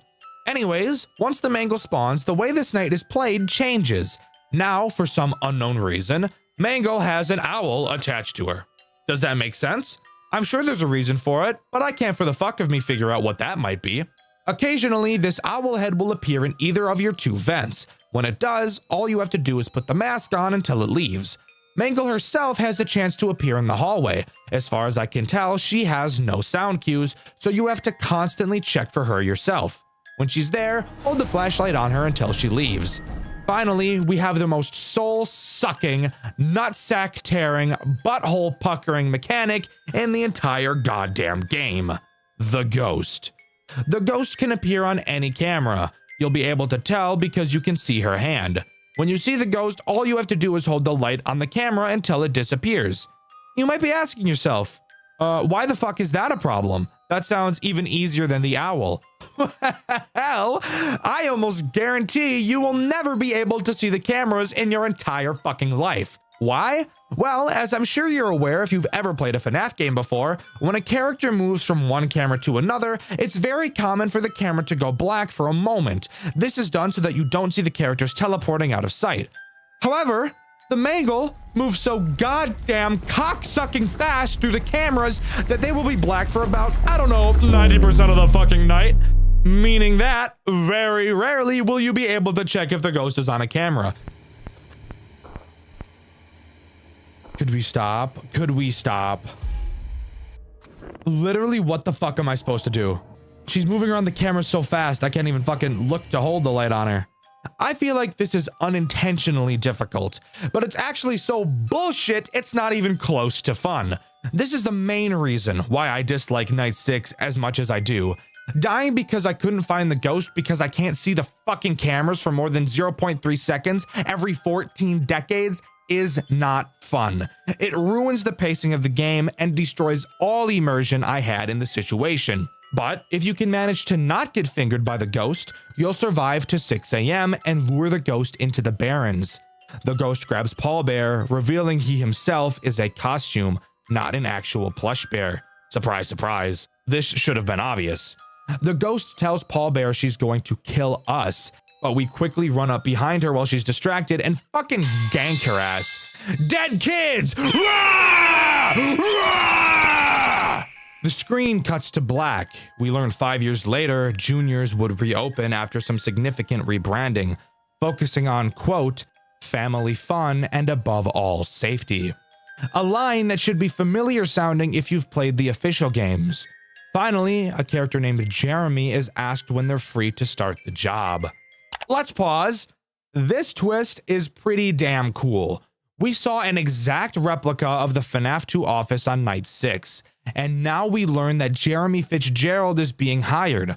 Of course, knowing the official lore, Jeremy was the night guard in Five Nights at Freddy's 2, and the family fun and above all safety is something the phone guy says in FNAF 2 as well. Which would lead me to believe that the rebranding of Juniors was to Freddy Fazbear's Pizza in the form of the pizzeria we see in Five Nights at Freddy's 2, using the toy animatronics and the layout we find in the basement. But with that final awesome twist, Juniors comes to a close. Overall, I think Juniors is unironically the best Five Nights at Freddy's game I've ever played, even beating out the official games. Sure, I'm not the biggest fan of the final boss night, but the rest of the game easily makes up for that shortcoming. Juniors is 100% at the top of my fan game tier list, and I highly doubt it will be losing that position anytime soon. But let me know what you think. Do you agree with me, or do you think Juniors is actually poopy dog shit? Let me know what you think in the comments below. In my animatronics memories video, I asked you guys what your least favorite FNAF game was and why. My favorite answer was this one from Pikachu Girl Kai, who said the Jolly series, and I couldn't agree more. If you're wondering why I agree so much, I have an entire hour-long video where I dog on the whole thing on this channel. Go check it out after this one. The question of this video is, who is your favorite non-official FNAF animatronic and why? With the question of the video being asked, subscribe to the channel, I'd appreciate it a lot. I've been Dexter, and I'll see you all in the next video. See ya!